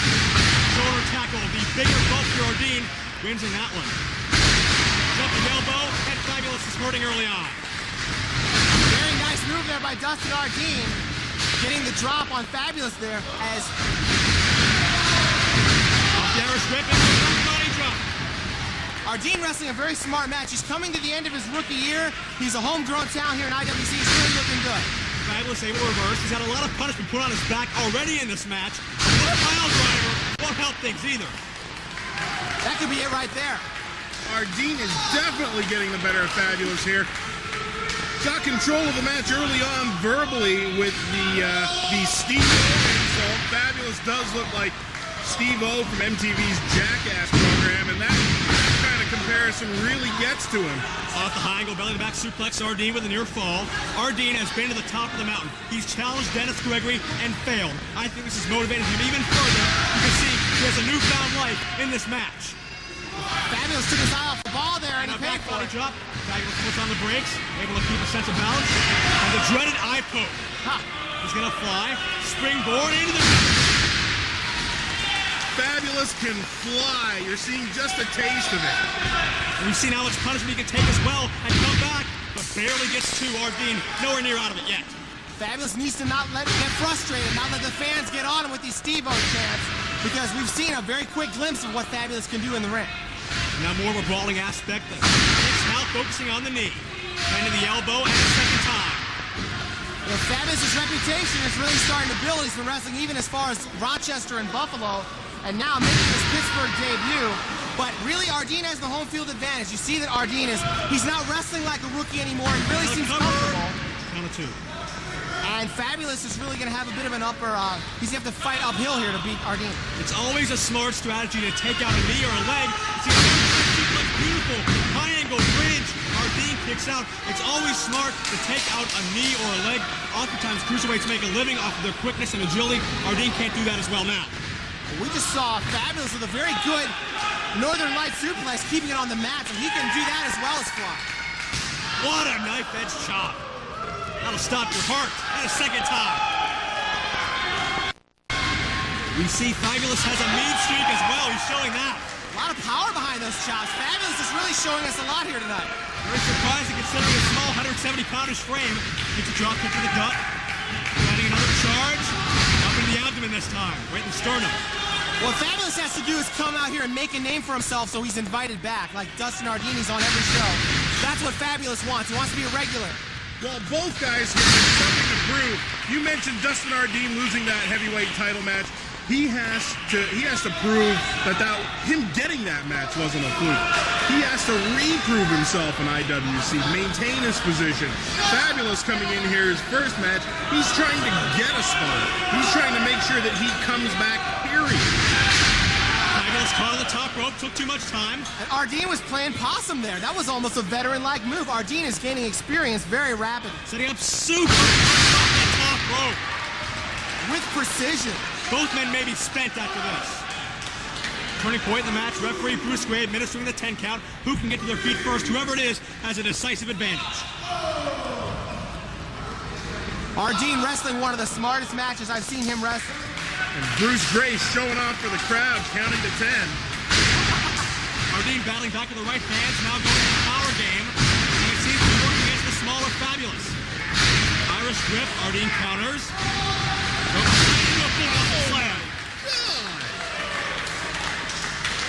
Ardine trying to get enough strength to roll over into the cover. He's got the leg hooked. Near fall. He kicks out. Well, Ardine is dictating the pace of the match right now, and now he's got Fabulous backing off. He's keeping Fabulous from going up in the air, which is his specialty. But is he luring Ardine to a false sense of security? Ardine with a huge forearm blow, now mounted the corner with the 10-punch attack. Ardine pounding away on the upper head of Fabulous, but he's able to muscle off. Line duck, springs up, moonsault lands on his feet. Fabulous goes for a high it's counter to a spine buster. Good defense. Into the sharpshooter, looks like. Yes! He has it hooked. Nice! Fabulous may not be able to take the pain. Ardine really sits it back. Look at the look on his face. He's got it right in the middle of the ring, Joe. And he taps out.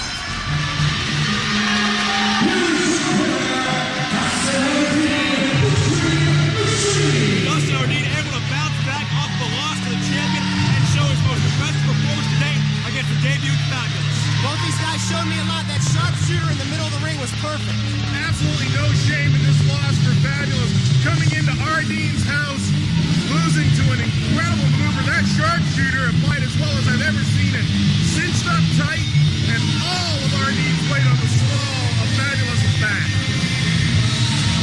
January.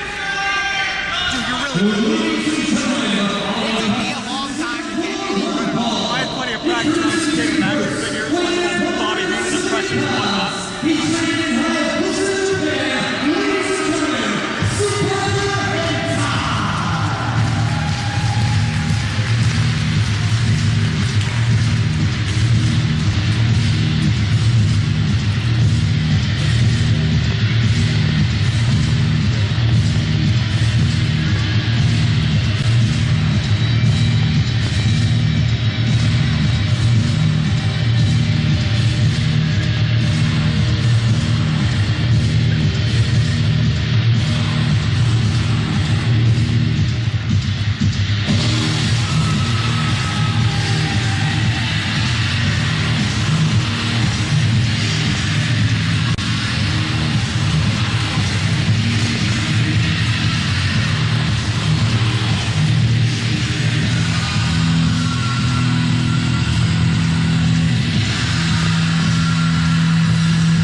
What an outstanding matchup this should be. Super Hentai taking on Matt Stryker here in the IWC. Jeff Gorman here along with Joe Dombrowski and Kingdom James. Hello. Stryker starting things off by backing up Hentai in the corner, and Hentai's ribs taped up after that war with Shirley Doe. A Texas death match we will not soon forget. Doe and Hentai took each other to the limit to settle their score. And by contrast, it looks like it's amateur wrestling time. Well, Stryker has an ego on him, and he always has. Going back to, I've known Stryker a long time, going back to the days when he trained under Les Thatcher, Stryker's always been incredibly sure of himself. Here we go, and battling over these amateur moves. And Stryker looks like he's on top. I've never announced amateur wrestling, so I don't know if they're getting points or takedowns or falls or, you know. Well, Hentai is a very skilled wrestler, but I don't know if he can match up to Matt Stryker in the ground face. Stryker is one of the best all-around mat tacticians. So much so that he was ranked in the PWI 500. Really? Number 184, but then again, Hentai was 359 his first year. Big accomplishment. Congratulations, Hentai. Oh, you're diseased. I want to hear you recite who was number 500 in the last 10 PWI 500s. Do it. I'll get back to you on that one. Okay. I know a couple of those. Pepper Parks was one. I know Duke the Dumpster Drosy was Who one. cares about them? We have two of the best wrestlers in the ring. You're talking about a garbage man. Sorry. You're the one who brought up the PWI 500. And with the people in the match, follow the story. Okay, Super Hentai is the one with his ribs taped off. Matt Stryker just leveled him with a European uppercut. Now we're back on track. I hate you, Dombrowski. You know, Stryker showed a very impressive showing in the Super Indy 2 tournament last May. Another show you took off, Jeff. Stryker We had a baby, for goodness sake. made it all the way to the finals, and he completely turned around the entire game of that tournament. Usually it's about high impact moves, high flying. Stryker kept the ground game. And when other wrestlers tried to adapt to that, he capitalized, and that made him all the way to the finals. That's right. Of course, Super Hentai winning the first Super Indy tournament. Stryker now knowing what it's like to go through those 3 matches in one night. And now we see him lock up here. Some hard shots by Hentai. And even though Stryker didn't come out with a Super Indy belt, he established himself as one of the elite athletes here in the IWC. And you got to know he's out to prove himself as getting another Super Indy Championship shot. These are two of the greatest guys in the Super Indy division. Even though it's not an official number 1 contender match, you got to believe whoever wins this match will be looked at for a potential title shot. That's right. If Stryker can beat the guy who went on an 11-month undefeated streak against the best around, that'll really move him up the ladder. But Hentai, on the other hand, he's in a different spot here as he's sort of coming off the Shirley Doe era. That feud consumed him for 9 months. Ooh, nice split. But now, even though Hentai may be physically wearing, mentally, he's better than he has been all year. Because he can start to put, look at this sunset. And 2, very nice. Incredible reversal. Drop kick and down goes Stryker. Another one, and he's out of there. As I was saying, Hentai can start to put the psychological advantage Joe has had over him for months behind him and focus on the task at hand, that being Matt Stryker. But take a look at Hentai. Hentai in the ring holding his ribs. Each of those drop kicks, each of those shots, twisting, bending his body, torquing those ribs, creating more pain in the body of Super Hentai. So we see the physical scars on Super Hentai from his war with Shirley Doe. Question is he going to have psychological scars as well? Because remember, this is the guy who took him out of action, cost him his trip to Japan, and now he's got to move on. He's facing a guy who he doesn't have that kind of issue with. Can Super Hentai stay focused and against a guy like Matt Stryker? He better. Well, there's no way Hentai can be 100% after what happened to him. And he has a very huge target, a bullseye on his stomach right there, those taped ribs. The Stryker, obviously handshake, Hentai doesn't go for it. Hentai is in a very precarious position. Stryker knows how to break apart a body part no matter where it is, and Hentai's just showing him where to target. And you made a good point, Joe, about those ribs being a target. You know, wrestlers don't ever want to give away an injury like that.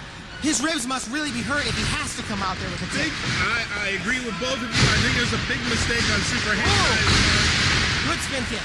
To come out here with that tape around his ribs and not wear a singlet, wear a shirt over it, hide it in some way. Don't make it so obvious to Stryker. And Beautiful. boom, there you go. Landing on the back. That is all about a shot to the ribs. Belly-to-belly suplex off the top.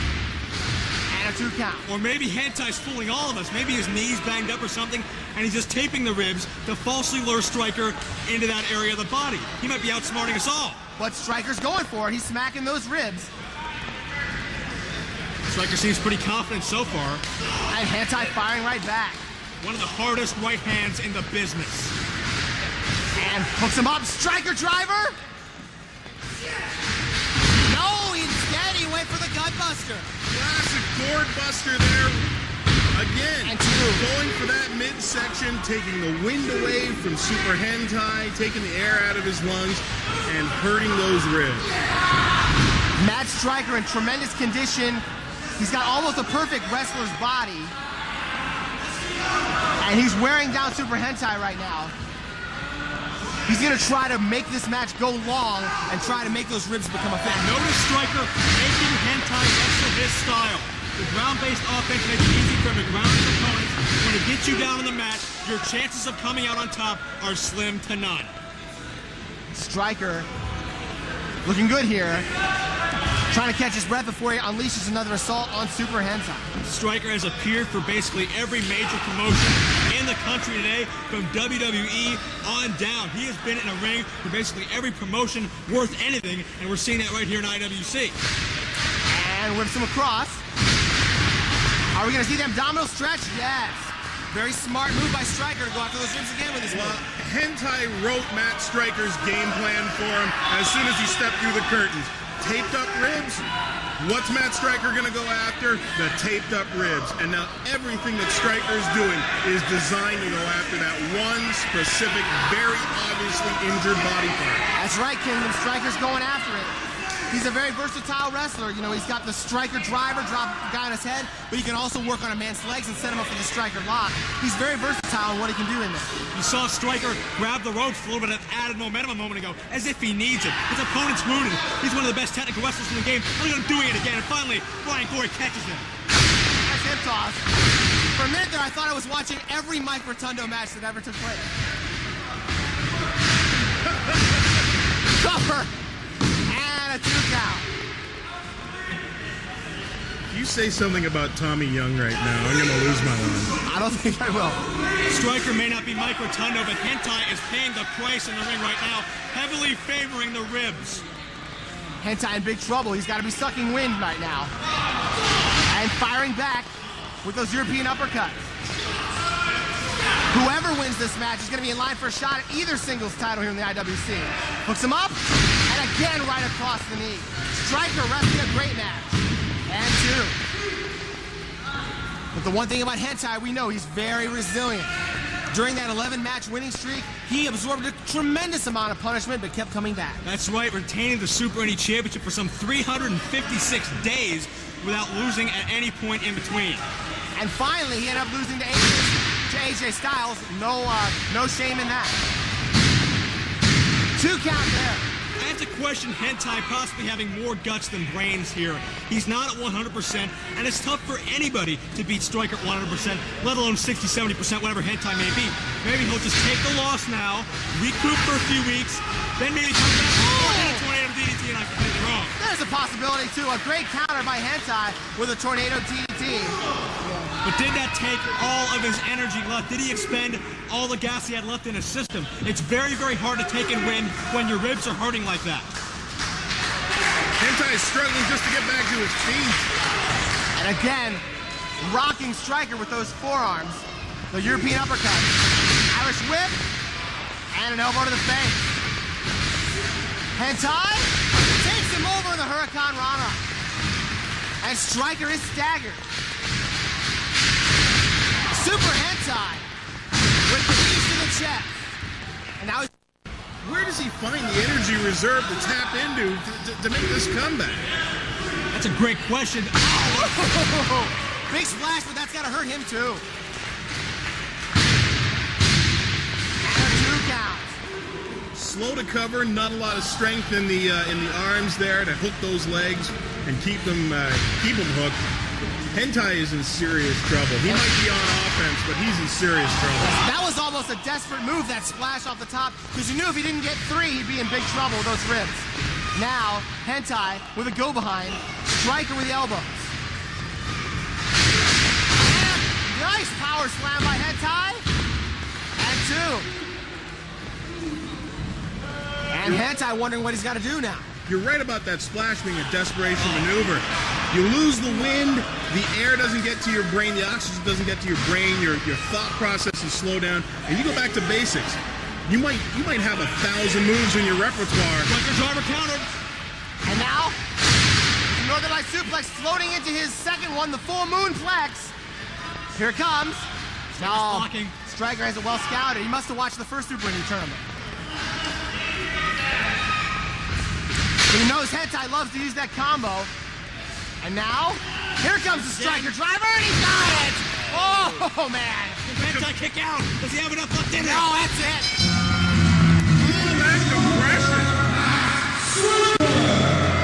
A valiant effort by Super Hentai coming in with the taped ribs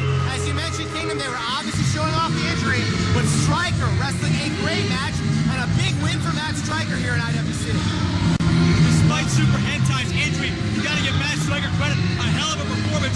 You gotta consider him the unofficial number 2 contender for the Super Indy title. Okay, if I've got to.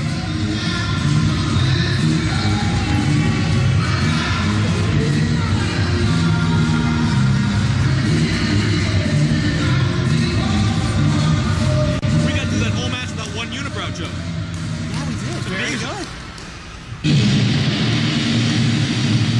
Took a lot of energy to resist.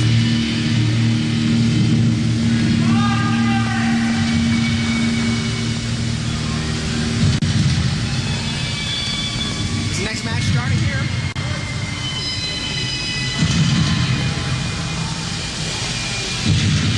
Now, wait a minute, guys. Hentai's still in the ring. Uh-oh. Shirley Doe is here. I've never seen him dressed like that. Never seen him on crutches either.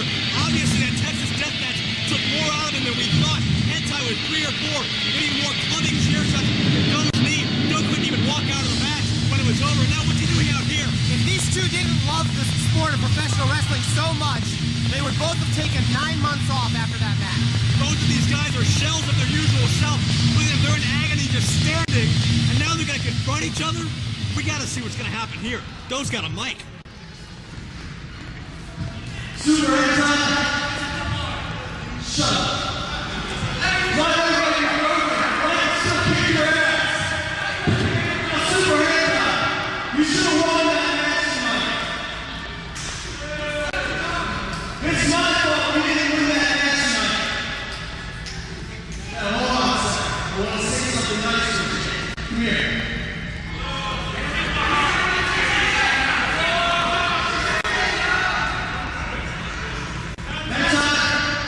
People see us in the last 8 months kick each other's ass all over the place in IWC.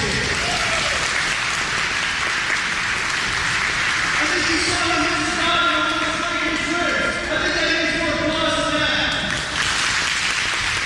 Thank you. There's a reason we're not wrestling tonight. It's this man right here. But I won't have any other way. I challenged him and I gave him as much as I could. I took as much hate in the ring with him as I could. And he gave back in kind. So we're going to do something a little out of character tonight. Super Hentai. And send it out of respect and hell out of you. And I want to shake your hand. Wow, very uncharacteristic.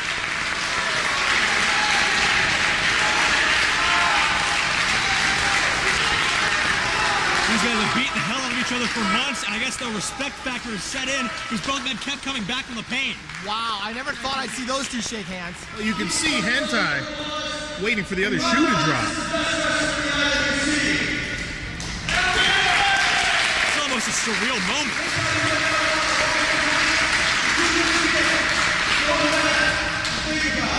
Good match.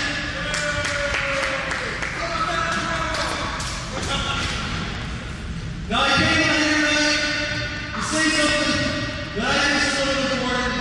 I apologize. This has been a great night of wrestling, I think. And I hate promos. I hate when people come out and talk. I just want to see people get each other mad. So I'll keep it short and I'll keep it short and sweet. As you can tell, my knee has some of the good as it last time. Well, you got 4 turtles on the knee, 2 dragon screws, 1 on the top, 1 on the floor. It'll pop your knee out, and I can't walk right now. So, I hate to do this, and I hate to say this, but I'm done. Whoa. Son of a bitch, let me tell you something. For 8 years, I have busted my goddamn ass in this ring. I know.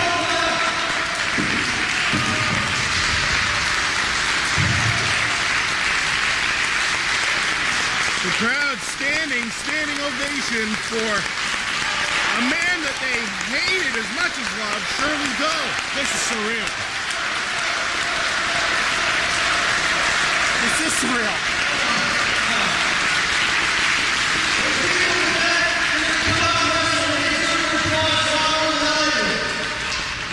Years ago, I got wrestling, that was a bad piece of shit.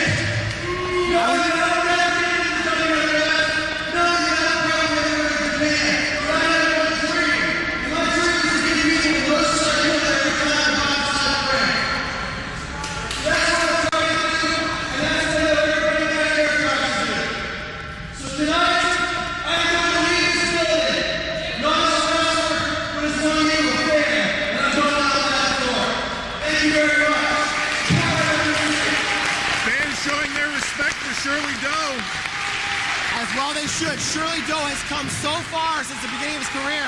I was there when he started 8 years ago, and he is light years better than he was. He's turned in some incredible matches. Before he goes, I gotta mention that match against Balls Mahoney, March 23rd, 2002. An incredible bout. Just a great career for Shirley Doe. Congratulations. Now he's leaving to a standing ovation.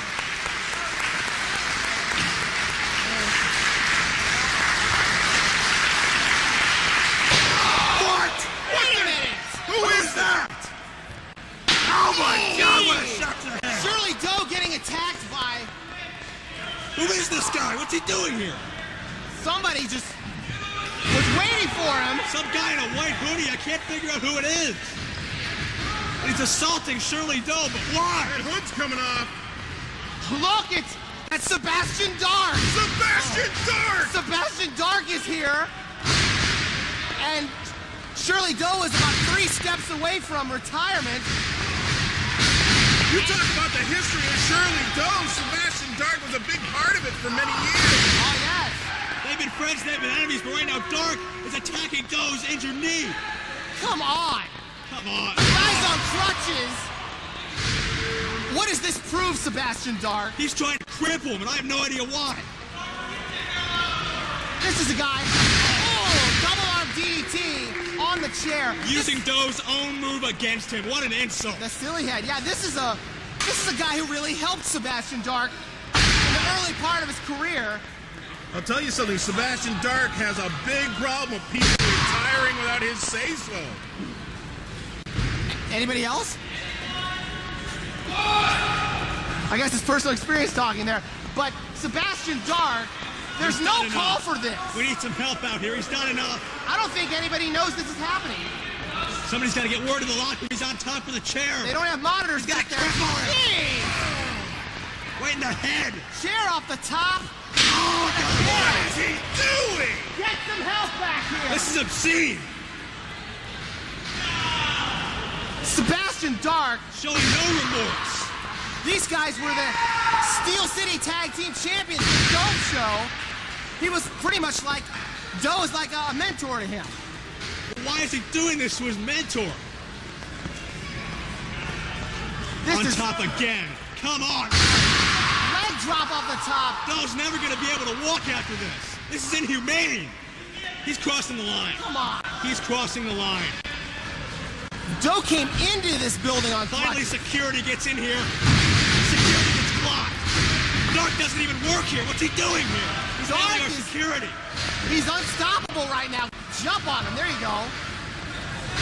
Finally, it takes 3 bodies to pull him off a crippled Doe. A vicious and cowardly attack by He's not Sebastian done. Dark, and here he goes again. If there weren't something wrong with Doe's leg before this, there certainly is now. Sebastian Dark is determined, not just the hurt Doe. You guys are right. He's determined to cripple Shirley Doe. I mean, Doe is at peace with retiring, leaving the wrestling business, but this is going to affect his life, the rest of his life. Security having no effect. They almost seem hesitant to pull off Sebastian Dark because they know they can get clocked again for it.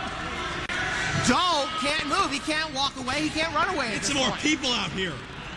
No officials out here. A coalition of competition. Right after the knee again. Why doesn't Doe just stay down? Does he have too much pride? He won't quit. We need more help out here. Dark is an uncontainable animal. What does Dark want? What does he have to see out of Shirley Doe here? How hurt does he have to be right now for Sebastian Dark to stop this attack? There we go. coming back. Hentai's coming out of all Hentai people. saving Doe. I haven't seen Sebastian Dark for years, though. I have no What a idea. bizarre situation. Whoa. Look, I have no idea what his problem is, why he's doing this, and here comes more finally, security. the bulk of the security comes in here to get him out of here. Get him out of here. Hentai saving Doe from a vicious attack. What an interesting exchange we just saw. And now another surreal moment as Hentai has come to save Shirley Doe. Shirley Doe talked about not walking out through the curtain, walking out through the door because he was a fan now. Shirley Doe will be lucky if he ever walks properly again. Norm Connors, the promoter's out here. And he's no friend of Doe. Jeff Gordon going up to get further word. Doe is going to his feet. He has so much pride, so much determination, he refuses to be carried out of here. He's forcing himself up to both feet. Amazing show of guts and determination by Dunn. The man has a lot of pride, give him that.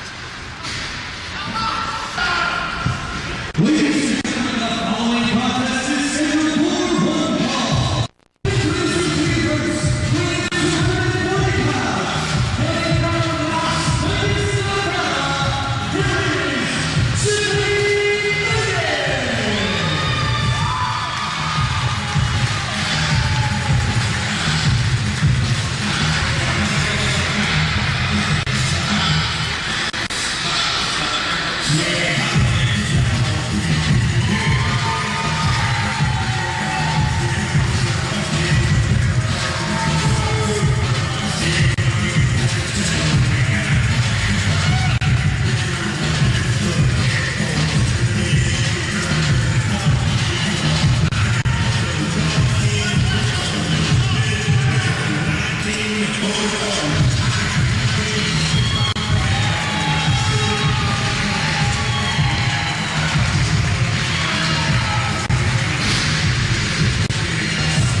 Just like weeks ago with his debut against Bubba the Bulldog, Eric Angle starting off very quickly, very determined. Revengeance is mine, saith Eric Angle making a strong debut, beating Bubba the Bulldog, and then breaking his ankle with that ankle lock, but then Jimmy Vegas got involved. We thought Vegas was done with wrestling forever. He quit the company a couple short months ago, but he comes out of the crowd, attacks Angle, and explains he did not appreciate Eric Angle and Norm Connors attempting to break the ankle of Bubba, a man who has helped him so much in his career. And just like that, Vegas is back. He's got Angle and nails him with a side suplex. Vegas, very successful, a two-time IWC champion, but he's going to have his hands full here with Eric Angle after that debut against Bubba. And Vegas was also ranked in that PWI 500 thing. He was no way. Oh, way. He was 271, if you can believe that. You know, belly shades of the Angle himself by Vegas, but Angle kicks out. I don't even want to talk now. You've just ruined it for me. Kingdom, have you ever been ranked in the PWI 500? Why, yes. Yes, I have. Twice. Not bad. Eric Angle, a two-year pro, a two-time All-American in amateur wrestling at Waynesburg College, and a two-time state placement in amateur wrestling at Mount Lebanon High School. He has all the tools to be a big name. After all, it's in his blood. So what you're saying is he's no slouch. Correct.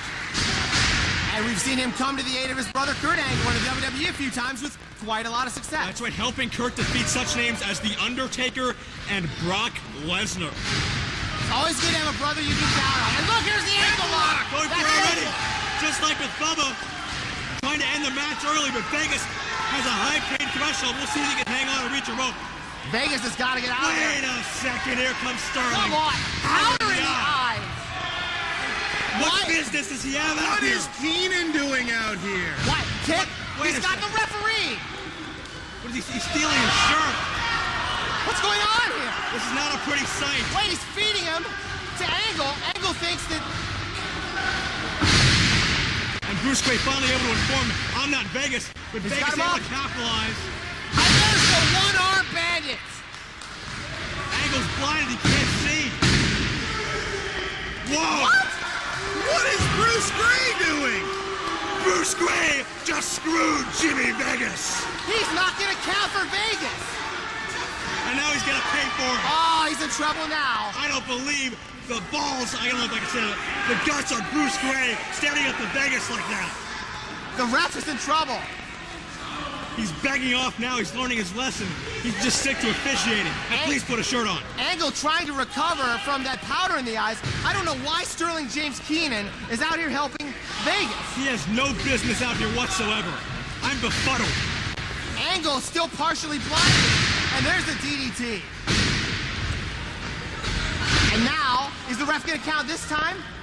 I don't know if he's physically able. He just got choked out by Vegas, I think. And what's Keenan going to do now?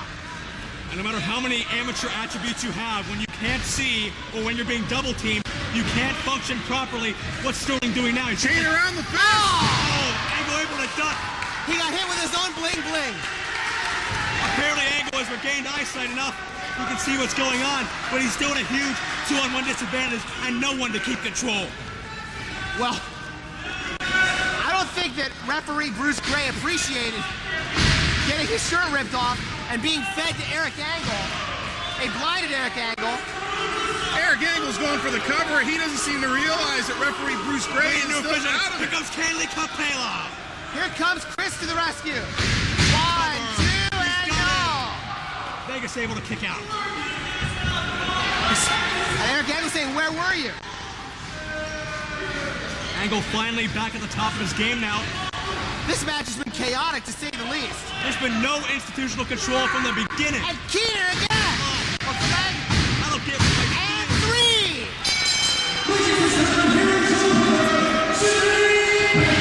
What kind of a victory was that? He had all the help in the world. I don't think he can be proud of this. And a 2-on-1 beatdown. What's the meaning of this? You know what kind of victory that is, Jeff? It's the kind of victory that counts in the record books. Well, it does. You're right.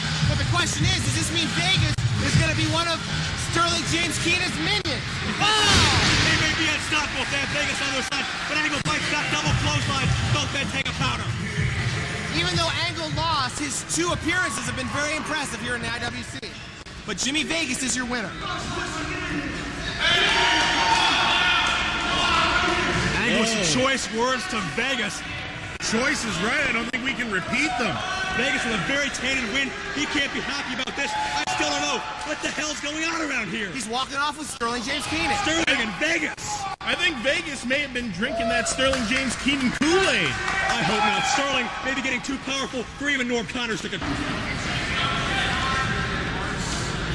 Ladies and gentlemen, this is the main event Singapore Rumble. Introducing you first, weighing 200 pounds, and Santa Cruz, California,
this is sexual harassment explodes as JT Rodgers takes on Eric Ecstasy.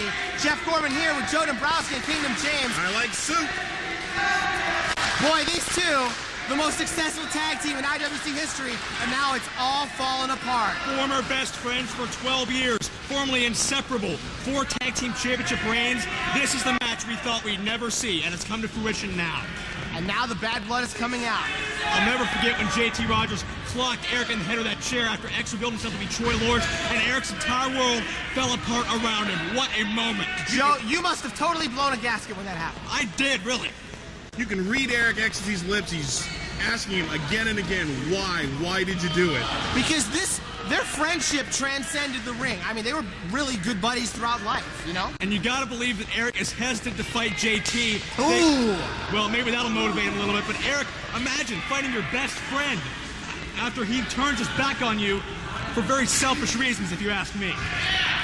And Eric Ecstasy doesn't really seem to want to fight him.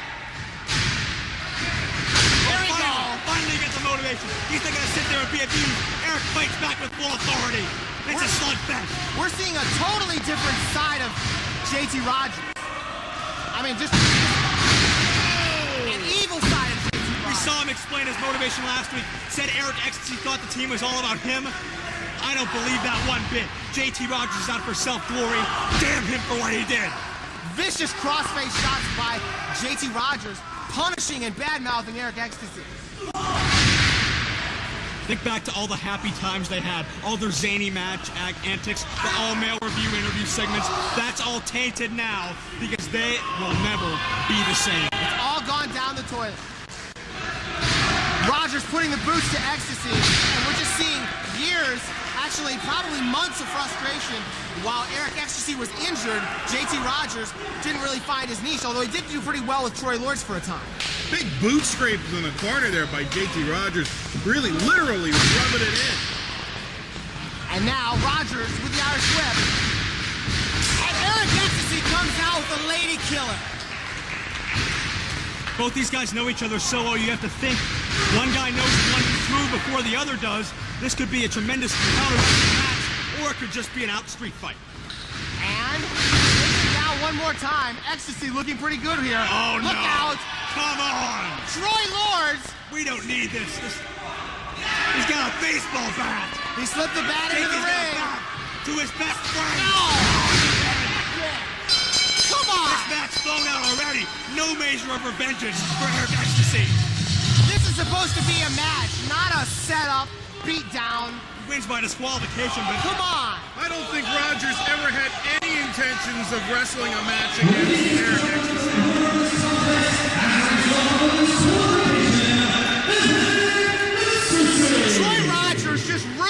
Troy Lords just ruined this main event. Rodgers is running scared from Eric Ecstasy. That's all there is to it. One of these days, he'll get what's coming to him. He'll get Eric in the ring one-on-one, and there'll be no chance of escape. And Wait Norm a Connors minute. has the mic. Norm Connors has the mic. This isn't over.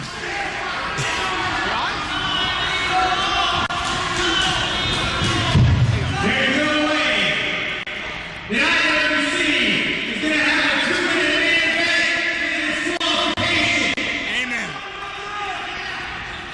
You want to wrestle, man? You want to be good? You can get the hell out of here right now.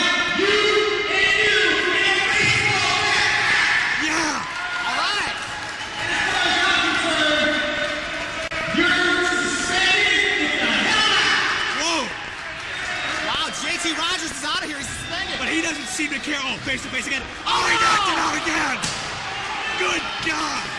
This guy has no morals. Look out, here comes Norm. Whoa! Oh, my God. Norm Connors is going crazy.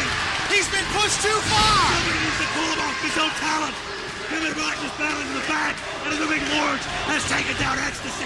And back in the ring, we've got Ecstasy and Troy Lords in a baseball bat match. I can't believe what Norm Connors did. He was pushed over the edge. I think they're still fighting in the back. There's no control around here. The match finally officially underway. Eric will not get his hands on JT, but he gets a measure of revenge. Destroy X-Lords. Big backdrop by Ecstasy, and he gets the lady killer. This is a baseball bat match now. Fans getting a new main event after the last one was ruined. And now anything goes. and that's just how Ecstasy wants it. All the pain, all the suffering. Eric wants to take it all out on Troy Lords right now. And Lords sent into the post. Remember, Lords was the third member of sexual harassment. He stepped in for a while Ecstasy was injured and actually won the tag team belts with Rodgers. Right into the fans' feet. But obviously the seeds were sown during that time for what we're seeing right now. As far as I'm concerned, it's a joke Troy Lords is even here anyway. He lost the Loser Leagues towel match back in June, and I guess considering the fact that the mysterious X, wink wink, had a separate contract, he can still show up. I don't know the specifics of this, but if he's going to show up, he might as well get his butt whipped by his former friend. So all that time, the mysterious X kept coming out, that was Troy Lords. We assume so, but how long has he and JT been in collusion on this? Swing and a miss for strike one. And going after the knee. Going right after the leg. And the bat goes out to the floor. Smart move by Troy Lords to go after the leg. Eric Ecstasy wasn't out for all those months for no reason. And now Lords has a definite target on Eric Ecstasy. Ecstasy must feel so hurt and betrayed after what his two best friends did to him, but those are going to turn to rage and revenge, and that's what he's attempting to exact right here. But Lords grounding him, working on the surgically repaired leg very efficiently. And look at the evil nature we're seeing here in Troy Lords. He used to be a fun-loving guy like JT Rodgers when they were all together with sexual harassment. But now it's totally turned, and you gotta wonder if Sterling James Keenan is behind this. That's a great point. You gotta wonder, was it Shirley though? Was it Sterling James Keenan? But someone has lit a very evil fire under these men. That's right. Ironically, we were told originally that the mysterious X was actually the mastermind, but it turns out he was just a pawn in the game. And we were also told that X is very familiar with sexual harassment and super hentai. That makes so much more sense now. Obvious the connection to Eric Ecstasy and Troy Lords was originally injured in a match with hentai. It all comes to pieces now. And Ecstasy reaching the ropes and the fans getting behind him. I'm really surprised that Troy Lords hasn't gone to the outside. Now that he has Ecstasy down, he has that leg hurt. Ecstasy is going to struggle to get back to his feet. Why hasn't Lords gone to the outside for that baseball bat? Well, I don't think either of them know that the bat's out there. It sort of rolled away. You have to wonder if Ecstasy, an endurance factor, will play into this. There we go. Now he's looking for it. Now he's going for it. Ecstasy used to tag team wrestling, but this is a marathon, not a sprint. He's got to remember that. But now he's got to look out for the baseball bat. And Ecstasy really not getting a triumphant return. First he comes back and his partners turn on him. Now he's got to fight his partners and he's getting a baseball bat swung at him. Thankfully he's able to move the first two times. This could be career ending. Good drop toe. And now Eric's got the bat. No, he doesn't. Let's get it out of there. Eric Ecstasy would rather pound on Troy with fists. Irish whip sends him in. Still might be hesitant to come after former best friend with such reckless abandon. And down he goes, taking out that knee one more time. Wow, Lords, that might not have been too good for him either. He takes out the legs of Eric Ecstasy. Ecstasy falls backwards onto him. And he ain't no 98-pound weakling, Eric Ecstasy. And this war between sexual harassment, it really just started, but we're already starting to see casualties. Right. Despite his two best friends turning on, Eric Ecstasy still has tremendous fan support, and hopefully that can get him through the pain and through the suffering to come back and take it to Troy Lords. You see, ironically, I think all these guys are going to do very well post-sexual harassment. I think the fans are really going to get behind Eric Ecstasy as the singles wrestler. And of course, Rodgers and Lords, they've already won the tag team belts once. But it looks like all their success is on hold because they're just beating the tar out of each other. So last week, Rodgers claimed that Eric was the entertainer of the team, JT was the wrestler. But I think we've seen from Eric Ecstasy, that's not completely the truth. Eric Ecstasy has added a lot of moves to his arsenal. He's a great wrestler, and hopefully, if he can regroup from this leg injury, we can see it here. Yeah, but I have a question for both of you. Do you think that Eric Ecstasy may have come back too soon? How to do that? Well, he was gone for a pretty long time. But did he come back? Did he come back 100%, or did he come back the first chance he could? You know, you may be right. I know you, being a wrestler, you know this more often. It seems like wrestlers often push themselves to come back before it's time. And sometimes they get hurt even worse. I was able to conduct an interview with Eric Ecstasy for IWC Wrestling.com. He assured me that he was not coming back too soon. But who's he trying to convince? Me or himself? Possibly, maybe trying to convince himself, but now Ecstasy fighting back against Troy Lords. And he caught the boot. And there's the old flip, flop, and fly. Ecstasy obviously inspired by Dusty Rhodes' recent appearance here in the IWC. Not a bad influence. And a happy ending by Eric Ecstasy.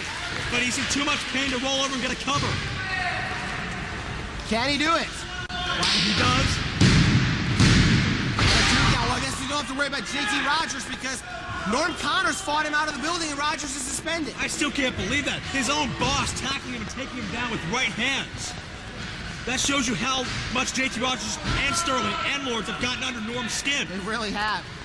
Second time that Rodgers attacked Norm Connors. And now through the legs, beautiful looking roll up here by Lords into a single Boston Crab. That puts more pressure on the back than the leg, but he's still putting torque on that leg. It probably does apply still a significant bit of pressure. And working on that knee. That was a pretty smooth move. I thought Lords was in big trouble, but now he's right on top. And again, that surgically reconstructed leg getting torqued all kinds. And again, the fans going nuts for Eric. Wrestling as a single star in our main event of our Revengeance live event here in West Mifflin. I don't know how much torque Lords got on that half crab. That was a lot of leg to muster up, and Lords is going for the weapon. There's the bat. Found the bat once again. And, oh! Took the other leg out from under it. And a shining baseball bat shot that time. That's gonna be 2, and no! 3 was on the way down, gentlemen. You've got to wonder if Norm's split-second decision to make this a baseball bat match hurt Ecstasy more than it helped him. Lords is sadistic. He's a mean-spirited individual. He's more likely to use that bat on his former best friend than Eric. I think Norm just wanted to give Eric Ecstasy another chance at revenge and to give these fans a real main event. We saw last week Eric attack JT with that baseball bat. That may be some of the motivation as well. And now the fans getting on Lords. Well, the problem for Eric Ecstasy now is with Troy Lords with a weapon in his hand, he might be in for an even longer hospital stay this Eric time. Ecstasy about to get Troy Lords on STD. That's right, the sexually transmitted driver. And that's going to be 2 and 3. Incredible.